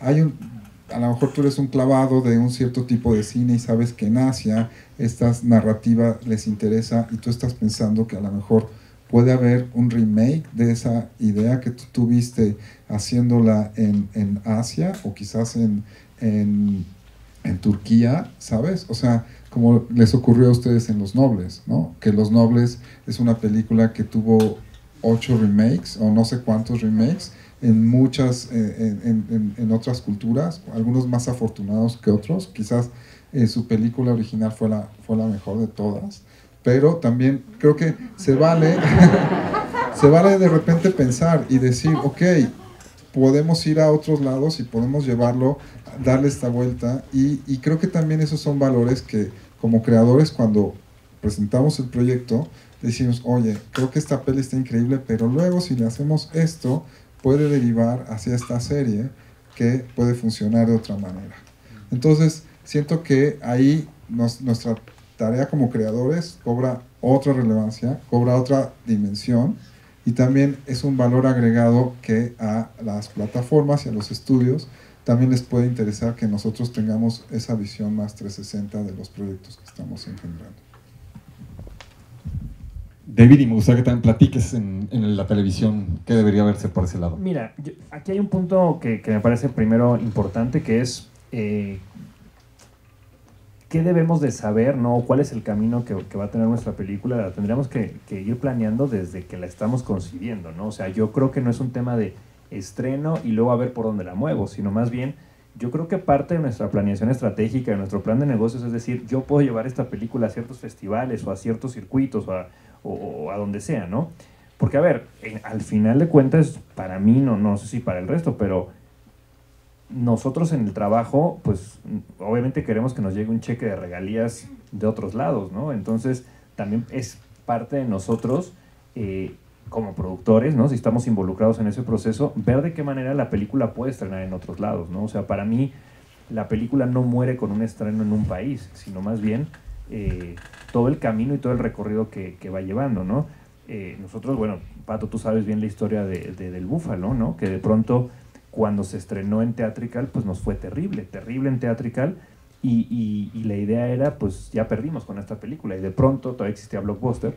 Cuando la película llega a Blockbuster se convierte en la película más rentada, ¿no? Durante muchos meses, y ahí se recuperó una gran parte de la inversión de la película. Entonces también entender que los procesos no terminan con el estreno, ¿no? Ahorita, por ejemplo, No Man's Land acaba de estrenar hace un par de semanas en Portugal, ¿no? O sea, un territorio que a lo mejor nosotros nunca nos planteamos, pero cuando se empezaron a hacer las ventas internacionales, pues dijimos, sí, o sea, vayamos, estrenamos en Nueva Zelanda, estrenamos en Portugal, Y ojo, a ver, no es que la película haya sido el hitazo, pero estamos, digamos, tocando otros territorios que al final también a uno como autor, como escritor, pues te abren las puertas y te empiezan a llegar también ofertas de otros lados, ¿no? Entonces creo que también hay que ver esa parte, ¿no? Eso por un lado. Y luego lo otro que dice Edgar es totalmente cierto. Hoy en día la necesidad de contenidos nos hacen siempre ponernos a pensar en qué más puede traer esta película, ¿no? O sea, ya sea un spin-off, o sea una precuela, o sea una secuela, etcétera, etcétera. O la vas a hacer en otro formato, la vas a hacer ahora en animación o en otro idioma. Hay un millón de posibilidades ahora que están de moda los podcasts. Muchísimas películas se han convertido ahora en podcast, ¿no? Vean lo que pasó ahorita con Batman ahí con Poncho Herrera, ¿no? El podcast es el más escuchado en México. Entonces yo creo que sí, como creadores tenemos que pensar hasta dónde podemos llegar. En el caso de la televisión nos pasa justamente eso, ¿no? Que a mí ya no me sirve de nada llegar solamente con una temporada o 2 temporadas, por más bien escritas que estén y por más bien empaquetadas que estén, es ¿qué más me va a dar este proyecto, ¿no? O sea, ¿hasta dónde puedo llegar? ¿Con qué tipo de audiencia puedo llegar? ¿Qué le puedo meter de redes sociales, de podcast, de 360, de videojuego? Entonces, creo que sí es importante no solamente quedarnos con la parte solamente de la historia. Tenemos que pensar, hay un cine más autoral, ¿no? Como el que hace Lucía y nos platica, pero también pensar que esto, pues al final queremos que sea un negocio, ¿no? Entonces, creo que lo que queremos es que las cosas se vean y que las cosas tengan su tiempo en pantalla, ¿no? Yo siempre, cuando hay gente que me dice, no, es que yo estoy haciendo la película para mí, pues grábala con tu celular y la ves en tu casa. O sea, ¿para qué gastas recursos del Estado? ¿Para qué gastas? La cosa es que las películas, hay públicos para todo, ¿no? Hay públicos más chiquitos, hay públicos más grandes, pero al final lo que queremos es que el público lo vea, ¿no? Entonces, sí, yo creo que hay que traer a la mesa muchas opciones de cómo los contenidos pueden volar, ¿no? E incluso cómo se pueden adaptar en otros países. Hay veces que nos clavamos mucho con la idea de, no, esta película tiene que ser filmada en México. Y a lo mejor si uno le da la vuelta... Yo ahorita, tú conoces bien un proyecto que se llama Animales en la Piel. Y es un proyecto que la verdad siempre lo concebimos para México y de pronto ahorita nos llegó una oferta para Colombia y ¿por qué no? ¿No? O sea, a lo mejor la película se puede hacer en Colombia y en realidad es que la adaptación no es algo que vaya a tocar la historia, ¿no? Entonces, yo creo que sí hay que tener esa apertura y esa...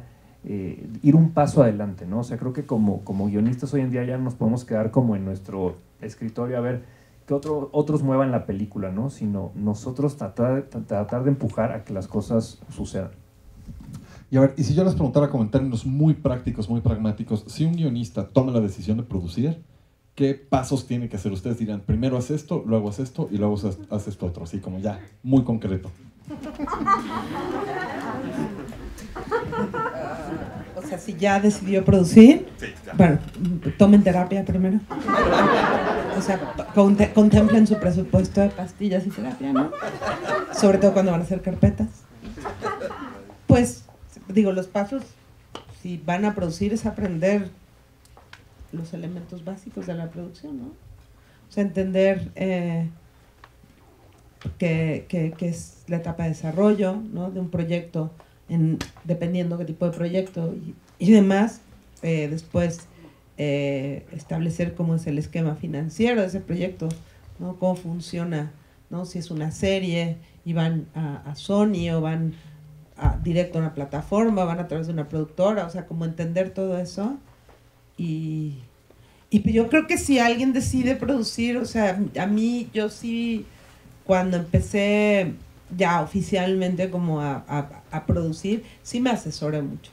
O sea, tenía como claro muchas cosas por los procesos que ya había tenido en mis películas, pero sí creo que sí hay que ser como muy humildes en todo, pues, o sea, como guionista, como directora y como productora, o sea, hay que ser muy humildes y no tener miedo a levantar el teléfono y decir, oye, ¿qué pedo con esto, no? O sea, ¿tú crees que puedo aplicar este fondo? Y entender, creo que hay que entender cómo funciona, o sea, creo que si vas a producir algo tienes que entender cómo funciona el medio, ¿no? O sea, cómo funciona una película autoral, cómo se financia una película autoral, cómo funciona el tema, o sea, no es ir a tocarle a Netflix y tengo un proyecto, ¿no? O sea, entender cómo funciona eso y cómo te tienes que parar y cómo se dan las cosas y quiénes son las personas. O sea, creo que, o sea, hay que tener la información y formarse. O sea, creo que ese es el primer paso. Y la terapia, eso seguro. Eso es fundamental. No, fíjate, yo creo, Pato, que para mí, si alguien quiere dar este paso, mi recomendación sería acércate con la gente que lo sabe hacer. O sea, porque yo creo que cuando estamos empezando en algo que para nosotros es nuevo, no hay nada más valioso que acercarse a los que están ahí, ¿no? O sea, y ser bien sinceros, quiero aprender de ti, o sea, me quiero aventurar en este proceso de la producción, enséñame. Y es muy válido y estoy seguro que hay muchísimas personas que están también deseosas de enseñar y de trabajar con personas que se están empezando a aventurar a esto, ¿no? Las empresas lo hacen muchísimo, ¿no? O sea, hay empresas españolas, colombianas de desarrollo que están empezando a llegar a México.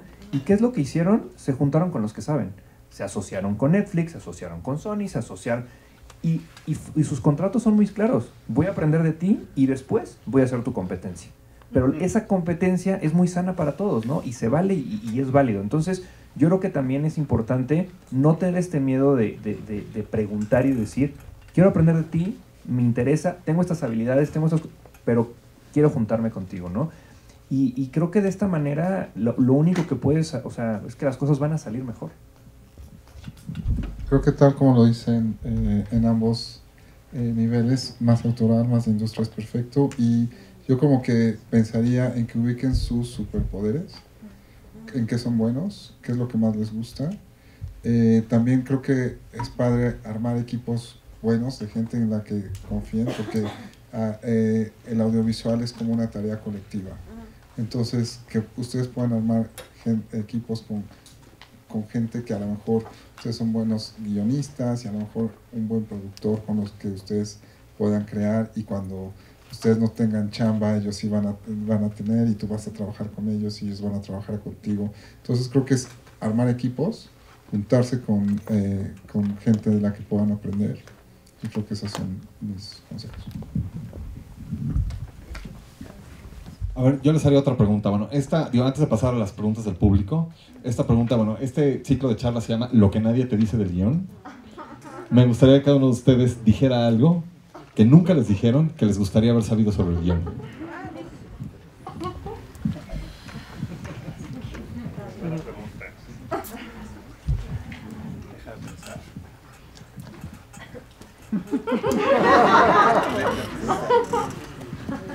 O sea, así como desde el punto de vista de producción. Desde el punto de vista que quieras.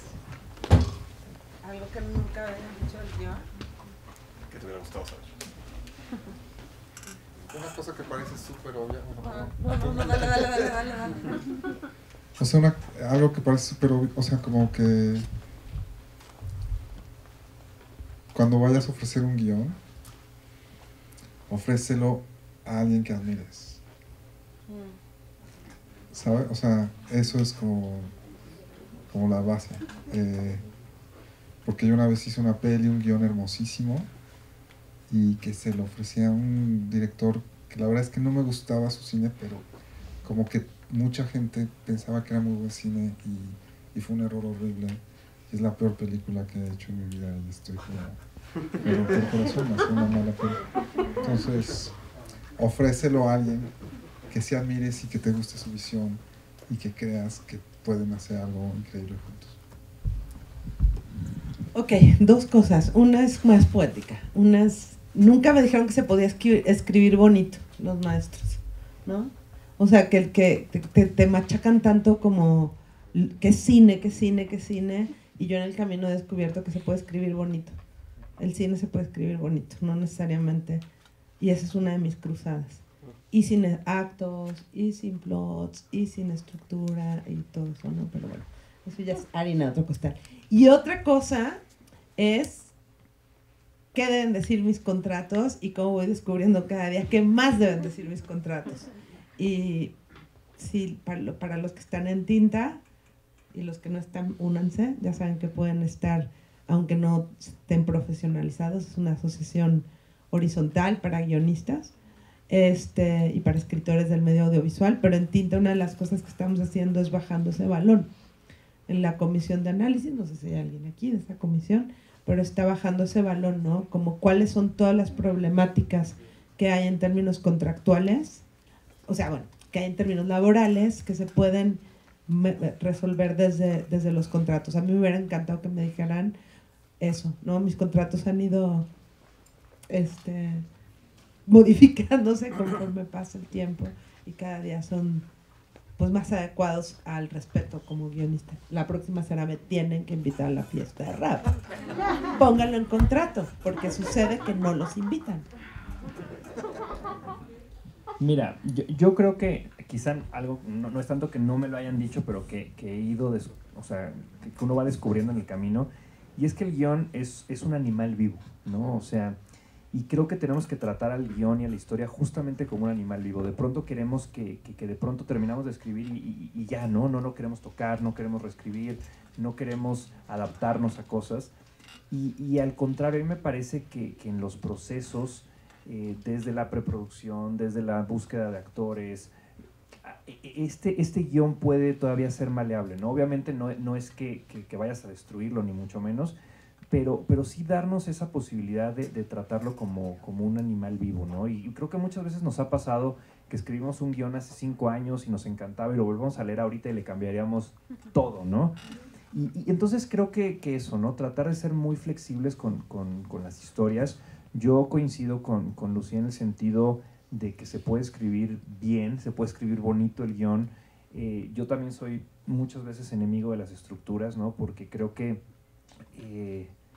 sí limitan, ¿no? De cierta manera a repetirnos, ¿no? A repetir la misma película una y otra vez con tal de caer en un esquema, ¿no? Entonces, para mí mi recomendación es escriban de la forma, me choca esta palabra orgánica, ¿no? Pero escriban la historia de como está saliendo, como ustedes están sintiendo que debe de ser, y ya después se verá si se mete bajo un esquema, bajo una estructura, pero yo creo que no hay nada más dañino de verdad que todos estos libros de estructuras dramáticas, ¿no? Porque no todas las películas y no todas las historias pueden entrar en estos esquemas. Habrá algunas que sí y son maravillosas, ¿no?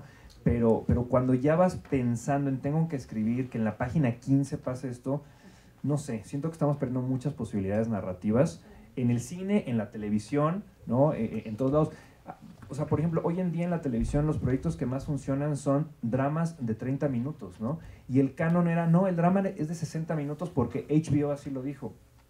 No es cierto, ¿no? Hoy en día están funcionando otros esquemas y hay sitcoms de 15 minutos que están funcionando. Entonces, por eso, insisto, ¿no? El guión es un animal vivo que está en constante evolución y que estos libros, bueno, se publicaron hace 10, 15 años, ¿no? Entonces, la televisión y el cine ha cambiado tanto que ¿por qué tendríamos que seguir escribiendo en eso, no? Esa es la clase que doy. Muchas gracias a los dos. Los voy a invitar más seguido. No es cierto. Buenísimo. Si quieren, pasamos a las preguntas del público. Preguntas del público, va. Levanten la mano quien quisiera como alguna duda o platicar o comentar. Si quieren, hay un micrófono allá. Sí, Lucía, me gustaría que nos contaras por qué echaron a perder una película con un estreno nacional y no internacional. ¿Cuál fue el caso o por qué recomiendas eso? Pues es que, o sea, como que de repente lograr un estreno, a ver, las películas tienen, cuando estás hablando en términos de festivales, tienen premier mundial, premier nacional, ¿no? Y premieres. Entonces, si tú estrenas en tu país la premier mundial, o sea, si la primera proyección de tu película es en el país, pues es tu premier mundial. No se ha visto en ningún otro lado. Entonces, yo la experiencia que he tenido, no solo con películas mías, sino ver otras cosas, sobre todo cierto tipo de películas, cuando son óperas primas, además que el director no viene respaldado, la directora no viene respaldado por una trayectoria anterior. Nuestra prensa, no sé si hay gente de la prensa aquí, perdonen y disculpen si digo algo horrible, pero nuestra prensa y sobre todo nuestros críticos, madre de Dios, ¿no? O sea, no son críticos, son gente que lo que les gusta es lamer pelotas o destruir gente, no más así como por placer, ¿no? No todos, pues, ¿no? Pero entonces lo que pasa es que si estrenan la película aquí, o sea, si la película viene de Miami, o sea, ya no te digo Cannes, ¿no? De Miami, ya, estrenó en Miami, o sea, somos bien malinchistas, ¿no? Entonces, como que le ayuda a la concepción de la película de quienes ponen la información allá afuera, ¿no? Y entonces es como una cosa que la película se arropa, aunque haya, o sea, ¿sabes? Entonces yo así como por dogma, no, o sea, salvo Nos vemos papá, después de Nos vemos papá, ninguna película en la que yo haya estado, esté en el puesto en el que esté, digamos, o en el lugar en el que esté, ha estrenado primero, o sea, tiene premier mundial en México. Porque sí es una... Pero es un tema de malinchismo, pues, ¿no? O sea, sí puedes, porque tú puedes ir a Cannes aunque hayas estrenado... Bueno, Cannes no estoy segura, pero sí puedes ir a Berlín teniendo premier en Morelia, ¿no? Pero el tema es que... Y es más difícil, pues. Pero es como un tema de malinchismo, o sea... por lo que yo he visto, la experiencia de lo que pasa, ¿no?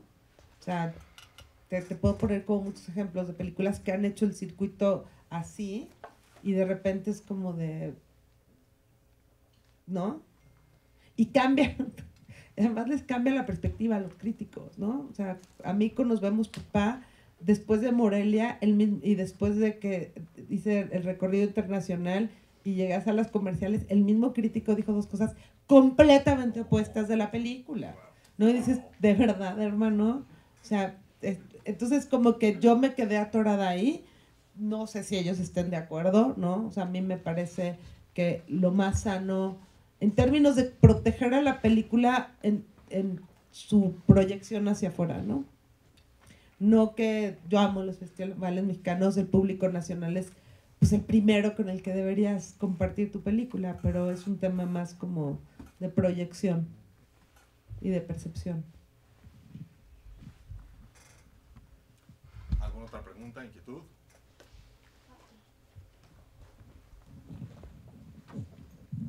Hola.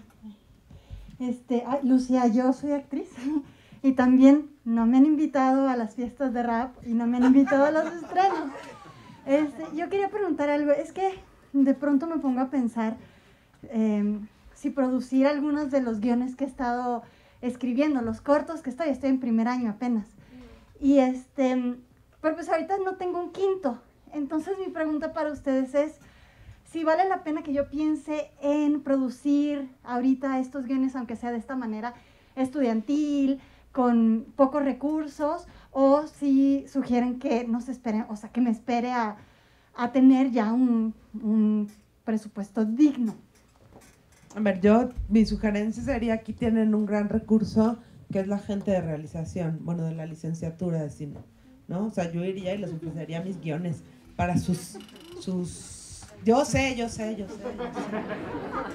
no estudié aquí, pero lo sé, ¿no? Pero va, pues, inténtalo, ¿no? Si no, pues ve con los del CUEC.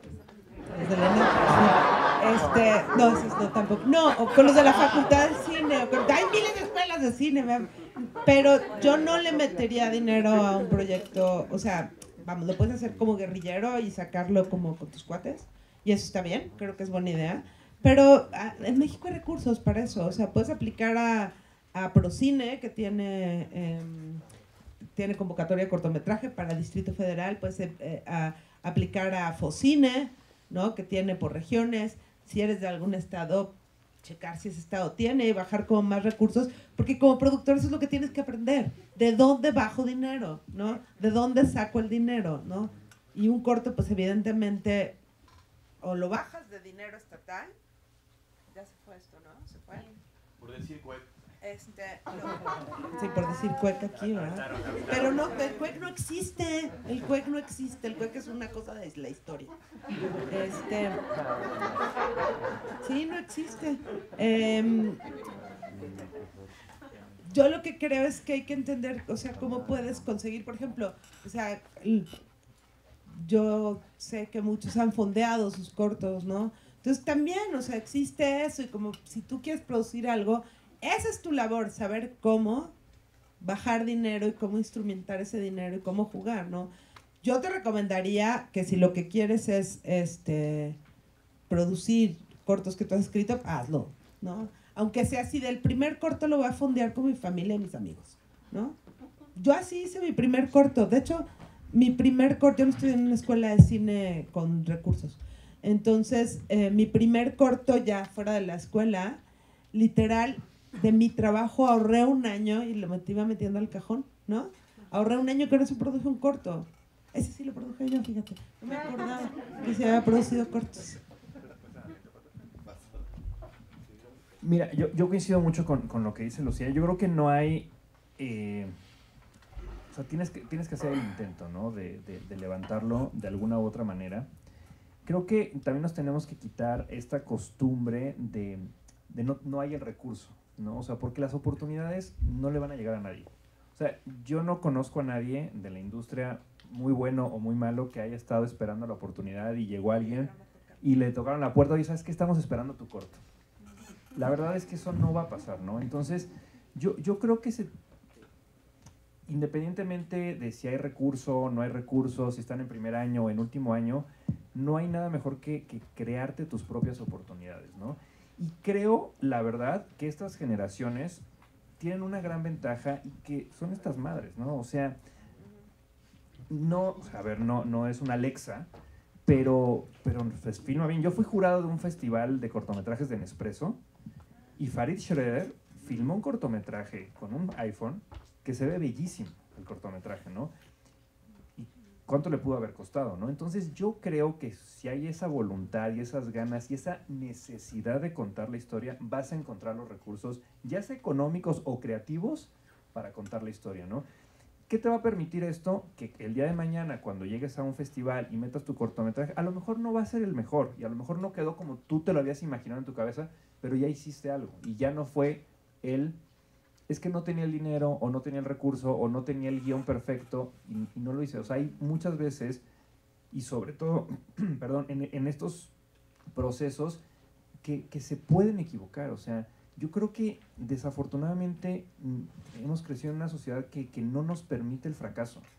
Y el fracaso y el equivocarnos es parte de esta profesión. Y nos tenemos que equivocar y la tenemos que cagar, estemos en donde estemos. Entonces yo sí te recomiendo que busques la manera de hacerlo con un iPhone, de hacerlo con alguien que te preste una cámara, pero no te quedes con las ganas de hacerlo solamente porque no tenías el dinero para como tú lo veías.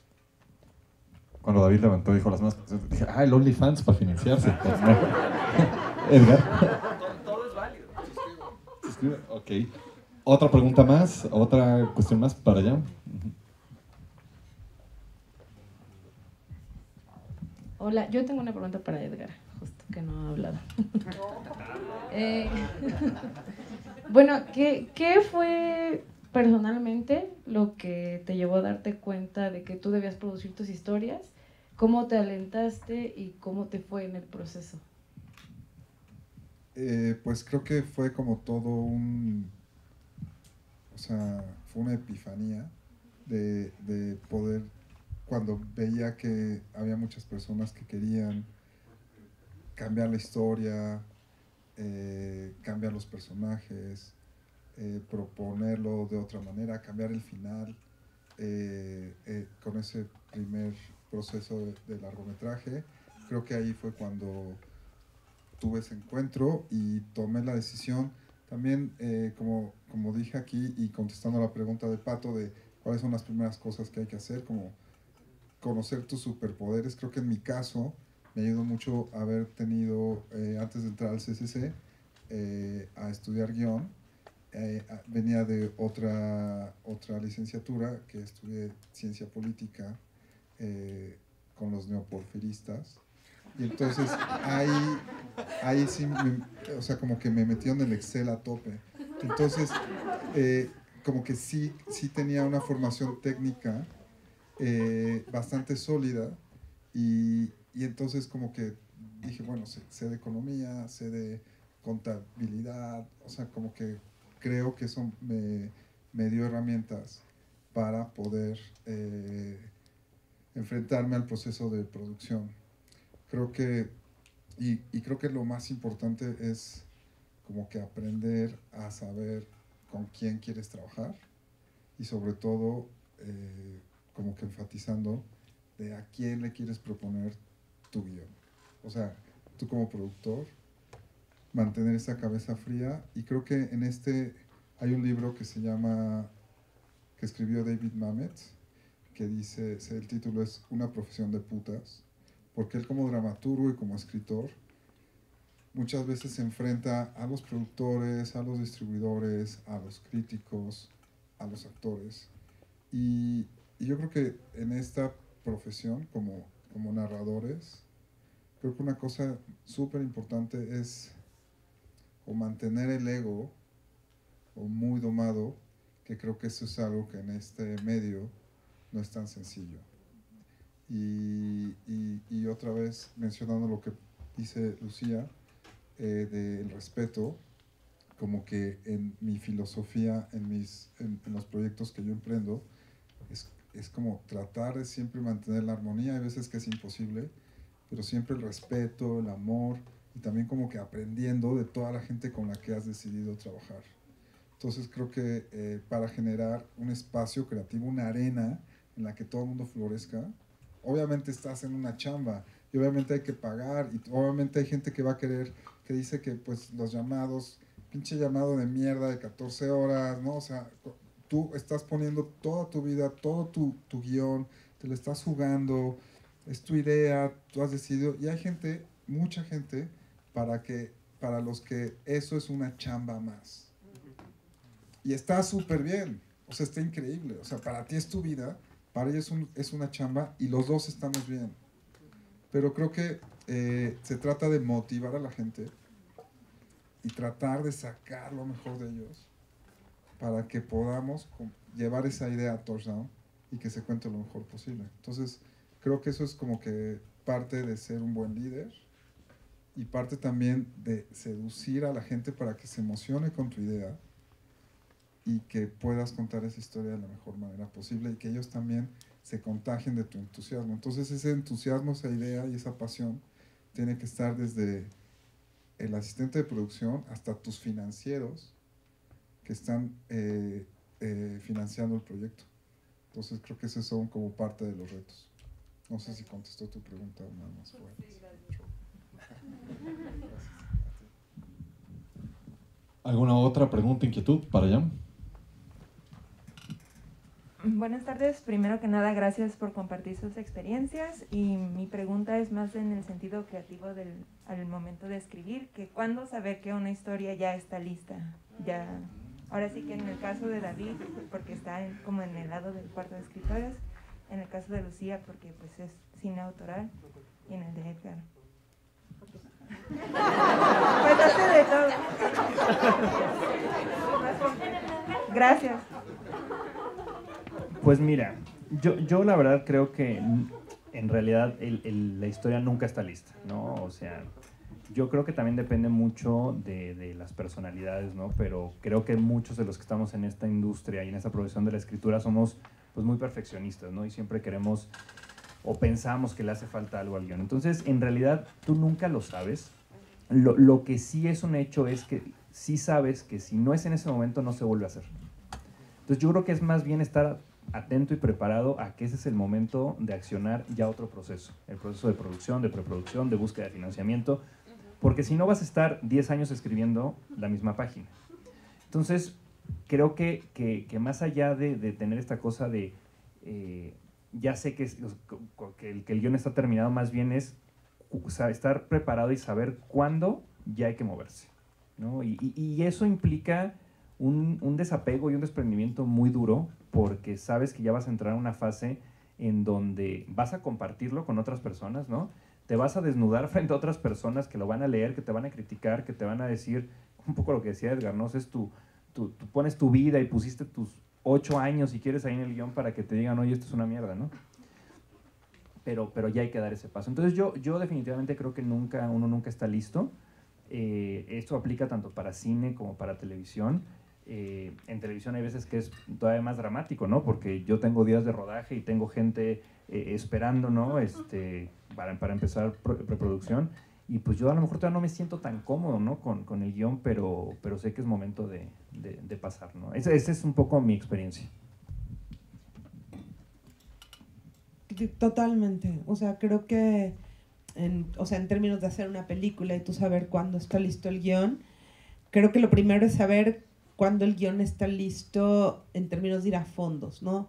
Entonces, si voy a ir a fondos internacionales, o sea, para financiarse, si voy a ir a fondos internacionales, que esté ya en un estado en donde se pueda traducir y que sea un guión que ya esté filmable, aunque no esté listo, pues, ¿no? Pero que ya sea un guión filmable. Yo, en mi caso particular, el guión está listo cuando lo filmo. O sea, no, todavía, todas mis películas, las que yo he dirigido, el último tratamiento lo escribo un poco antes de arrancar preproducción y todavía en preproducción cambio cosas, ¿no? Entonces, nunca, las historias no están listas hasta que no las haces, ¿no? O sea, están listas cuando ya filmas, pero creo que sí es importante eso, ¿no? Decir, bueno, ya, el guión está en un punto en donde lo que sigue es lo que sigue, ¿no? O sea, sé que voy a reescribir, ¿no? De hecho, en el presupuesto está normalmente contemplado las reescrituras, ¿no? Bueno, no necesariamente el presupuesto, en la ruta crítica. Pero, y los deadlines son maravillosos para eso, ¿no? O sea, en términos individuales, autorales, ¿no? O sea, cuando trabajas para tele, digo, yo no he trabajado nunca en cuarto, pero no los pilotos sí. Exacto. El deadline es lo más creativo, sí. Entonces, pues eso, ¿no? O sea, creo que una cosa que pueden hacer como guionistas, más allá de como productores, como guionistas, es ponerse siempre de deadline los concursos, ¿no? O sea, el concurso de escritura, jóvenes creadores, o desarrollo de IMCINE, o desarrollo de Procine, o si ya estoy en un proceso más avanzado, las convocatorias, ¿no? Que tienen fecha, y entonces obligarte a llegar con el guión en un estado de producción ya, ¿no? Y además, él decía perfección. Yo como no creo en la perfección porque creo que el arte por naturaleza es imperfecto. No busco la perfección nunca. Soy perfecta por naturaleza. No, o sea, pero no entiendo. O sea, porque además llega un punto en donde podemos hasta sobreescribir. Entonces hay que ser muy cuidadoso con eso. Exactamente. O sea, me ha pasado 1000 veces que leo la versión 10 y es peor que la 4 porque quisieron seguir escribiendo. Exactamente, sí. Y hay que entrar a los concursos, o sea, ya está listo, entro, y a lo mejor entré en este periodo y no me lo dieron, pero me mandan el dictamen dice una barrabasada respecto al guión, pero me hace pensar en algo, y entonces reescribo y puedo entrar al siguiente periodo. O sea, los concursos de financiamiento, de escritura, eso ayudan mucho como para obligarnos a tener... No hay nada más creativo que el deadline. Te voy a robar la frase. Eso y lo del guión son. A mí me guionzonaron bien cabrón.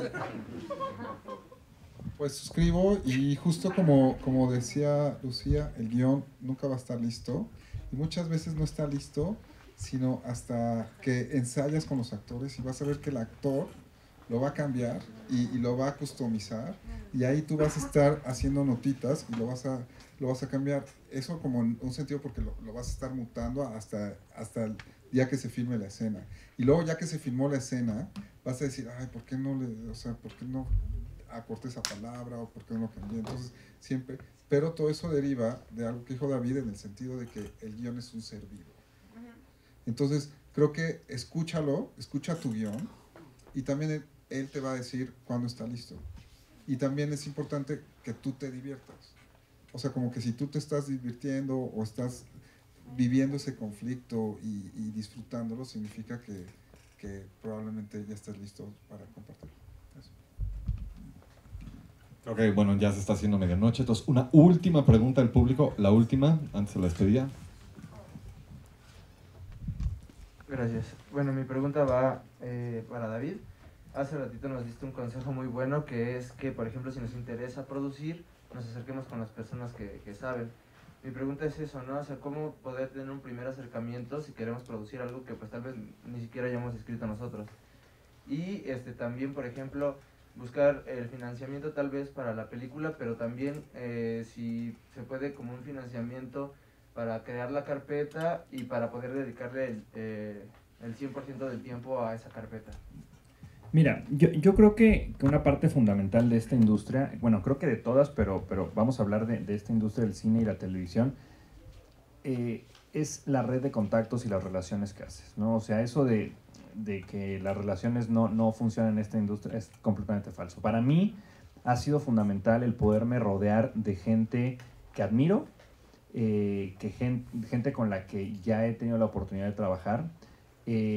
Por ejemplo, yo creo que estando en una institución como las que están, acérquense también a sus profesores. O sea, sus profesores son profesionales de la industria que han trabajado en producciones, escribiendo guiones, dirigiendo, y creo que eso te empieza un poco a abrir las puertas. En mi caso particular, mi historia fue justamente eso. Guillermo Arriaga llegó a dar clases a la universidad donde yo estaba, y yo dije, bueno, pues yo de aquí no me voy a mover, ¿no? Y nos hicimos muy amigos, trabajamos juntos en varios proyectos, y eso me permitió también ir conociendo pues a la red de contactos de Guillermo, ¿no? Entonces, como que de alguna u otra manera, cuando tienes esa gran ventaja de poder tener profesionales del medio que te están dando clases, acércate, pregunta, cuestiona, está ahí presente, ¿no? Porque creo que eso, por un lado, te abre muchas puertas. Y bueno, sobre el tema del financiamiento de carpetas, yo creo que a lo mejor Lucía, Pato, ustedes que hacen más tema de carpetas, yo la verdad es que desde hace algún tiempo el carpeteo Eficine ya no lo manejo, pero bueno, yo recuerdo que en su momento sí había gente que pues nos cobraba por hacer las carpetas, ¿no? Y sí había un desarrollo, pero ustedes, bueno, tienen más experiencia en eso. Digo, mira, es curioso porque, digo, a nosotros nos ha tocado ser evaluadores de oficina y conocemos cómo son las carpetas y todo. Mira, creo que aquí particularmente hay una carrera que es la carrera de producción, que mucha gente muy capaz que puede hacer carpetas, entonces tú te puedes acercar y decir, hacemos una juntos, no, cómo la hacemos y todo el asunto. Y hacer carpeta, pues básicamente es una cosa muy como de ir llenando requisitos, nada más lo único, y no me dejarán mentir los que hemos sido evaluadores, que de repente los entregan como trabajos de prepa, ¿no? Faltas de ortografía, le falta un papel, o sea, y es como revisar las cosas, ser riguroso, ser ordenado y todo eso. Pero creo que más bien preguntabas otra cosa, que si hay dinero por allá afuera para poder hacer carpetas, si hay dinero. Sí. Desarrollo, en IMCINE tiene una convocatoria anual de desarrollo, de proyectos en desarrollo. Ibermedia tiene convocatoria de proyectos en desarrollo. Huber Valls tiene convocatoria de proyectos en desarrollo. World Cinema Fund no tiene. No me acuerdo ahorita cuál otra. Vision Southeast me parece que también tiene. O sea, hay fondos internacionales y Procine tiene. Si eres regio con arte tiene. Si eres jalisciense, COFIEG tiene. Sonora también tiene. Baja California el Norte, yo supongo que sí, ¿eh? No lo sé porque están bastante avanzados. Acérquense, si son de los estados, acérquense a RENACE, la Red Nacional de Cinematografías Estatales, que están agremiados ahí contra el Distrito Federal, contra la Ciudad de México, contra el centralismo. No, han logrado como una cosa bien interesante y ahí están representados básicamente todos los estados, y si se acercan a RENACE y son de los estados, ellos los pueden ayudar. Sí hay dinero, no es mucho, o sea, digamos el promedio que puedes obtener para desarrollo de carpetas latinoamericanos son como 150,000 pesos más o menos de ser, ¿no? Por ahí, que es un dinero que te tiene que servir para pagarle al que agarre el Excel, ¿no? Al que le sabe al Excel porque viene de esas escuelas neoporfiristas, ¿no? Pagarle algo al guionista siempre, ¿no? Y tú tener como productor un sueldo para terminar tu carpeta y todos los gastos de papelería y demás, ¿no? Todas las convocatorias de desarrollo te piden presupuesto de desarrollo, ¿no? Ojo, el DIMCINE es el que menos te conviene ahorita porque no sale a tiempo y no te sirve nada, entonces pero aplica a otros, pero sí hay, o sea, sí hay. Y debe haber también, si eres estudiante, debe haber convocatorias por ahí para estudiantes. Los gringos tienen muchos, para las chicas, los gringos tienen como mucha lana para desarrollo para mujeres, ¿no? Para proyectos en desarrollo. Entonces sí hay dinero, no es mucho dinero, pero es dinero que te permite eso, ¿no? Y si tienes menos de 35 años, puedes aplicar a jóvenes creadores y decir que vas a hacer un guión y una carpeta. Y entonces cobras en jóvenes creadores. Si te lo dan, ¿no? Pues ya no es FONCA, pero sí, jóvenes. Y también hay jóvenes creadores estatales, los PECLAS, ¿no? Eso, o sea que sí hay dinero. Hay una página, dijo recomendación, supongo que ya la saben, la TAM Cinema, en convocatorias. Ahí busca, porque hay convocatorias de desarrollo, ¿no? Y ahí pueden encontrar eso. Y si estás aquí en el CCC y eres de guión, pues pídelas a los de producción, porque entre guión y producción, hasta donde entiendo, están bien, ¿no? Entonces les pides a los de producción, que siempre necesitan proyectos, y eso seguro manejan el Excel. Bueno, pues quiero pedir un gran y enorme aplauso a nuestros invitados tan generosos y tan chidos.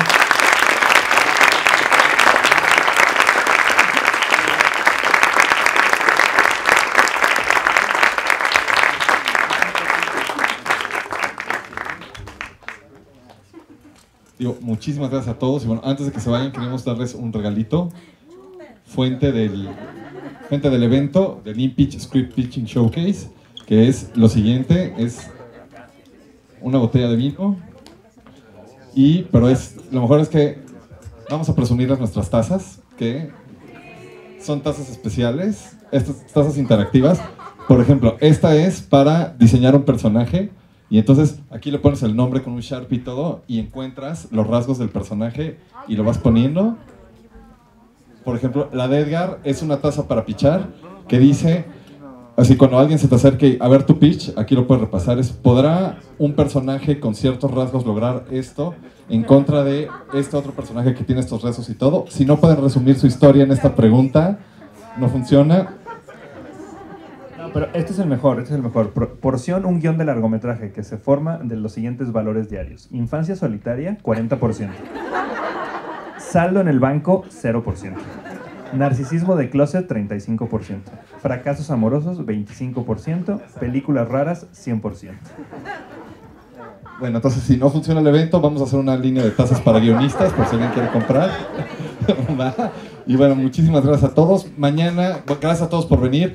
Este evento dura toda la semana y mañana a esta hora hay otra plática muy interesante, muy padre. ¿Cómo hacer para que te inviten a los Wrapper Up? Si quieres, Lucía, te invitamos.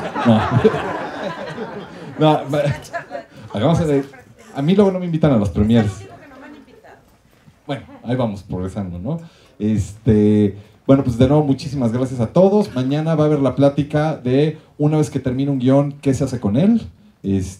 Van a venir las personas, jefe de desarrollo de Talipot Studio, viene Víctor Leisegui, productor de Varios Lobos, viene Mineko Mori, que es la representante de todo el asunto de producción de la Canacine, viene Gastón, que es un abogado experto en derechos de autor. Entonces, para todos los que tengan un guión y no saben qué sigue o qué procede, creo que es un gran día. Inviten a las demás personas. Pero no sé si cada quien quiera unas palabras de despedida.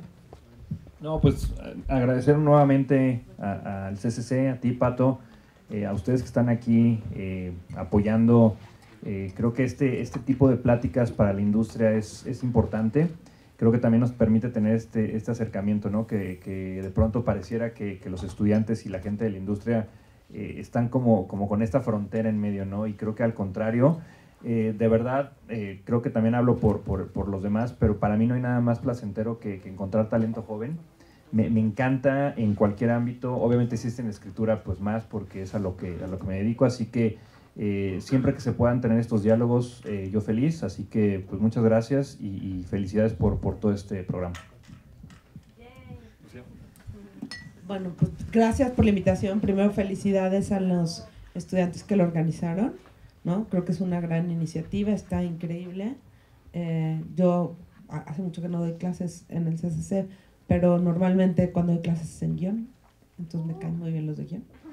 Y bueno, gracias Pato, gracias a Mónica, gracias a toda la gente del CCC. Sí es bien necesario hacer esto y abrir espacios de diálogo y encontrar como temáticas que van más allá de lo que siempre se habla, que estuvo muy interesante hoy como el tema, no sé de quién habrá sido idea, pero está muy padre, ¿no? O sea, la idea de hablar del guionista como productor.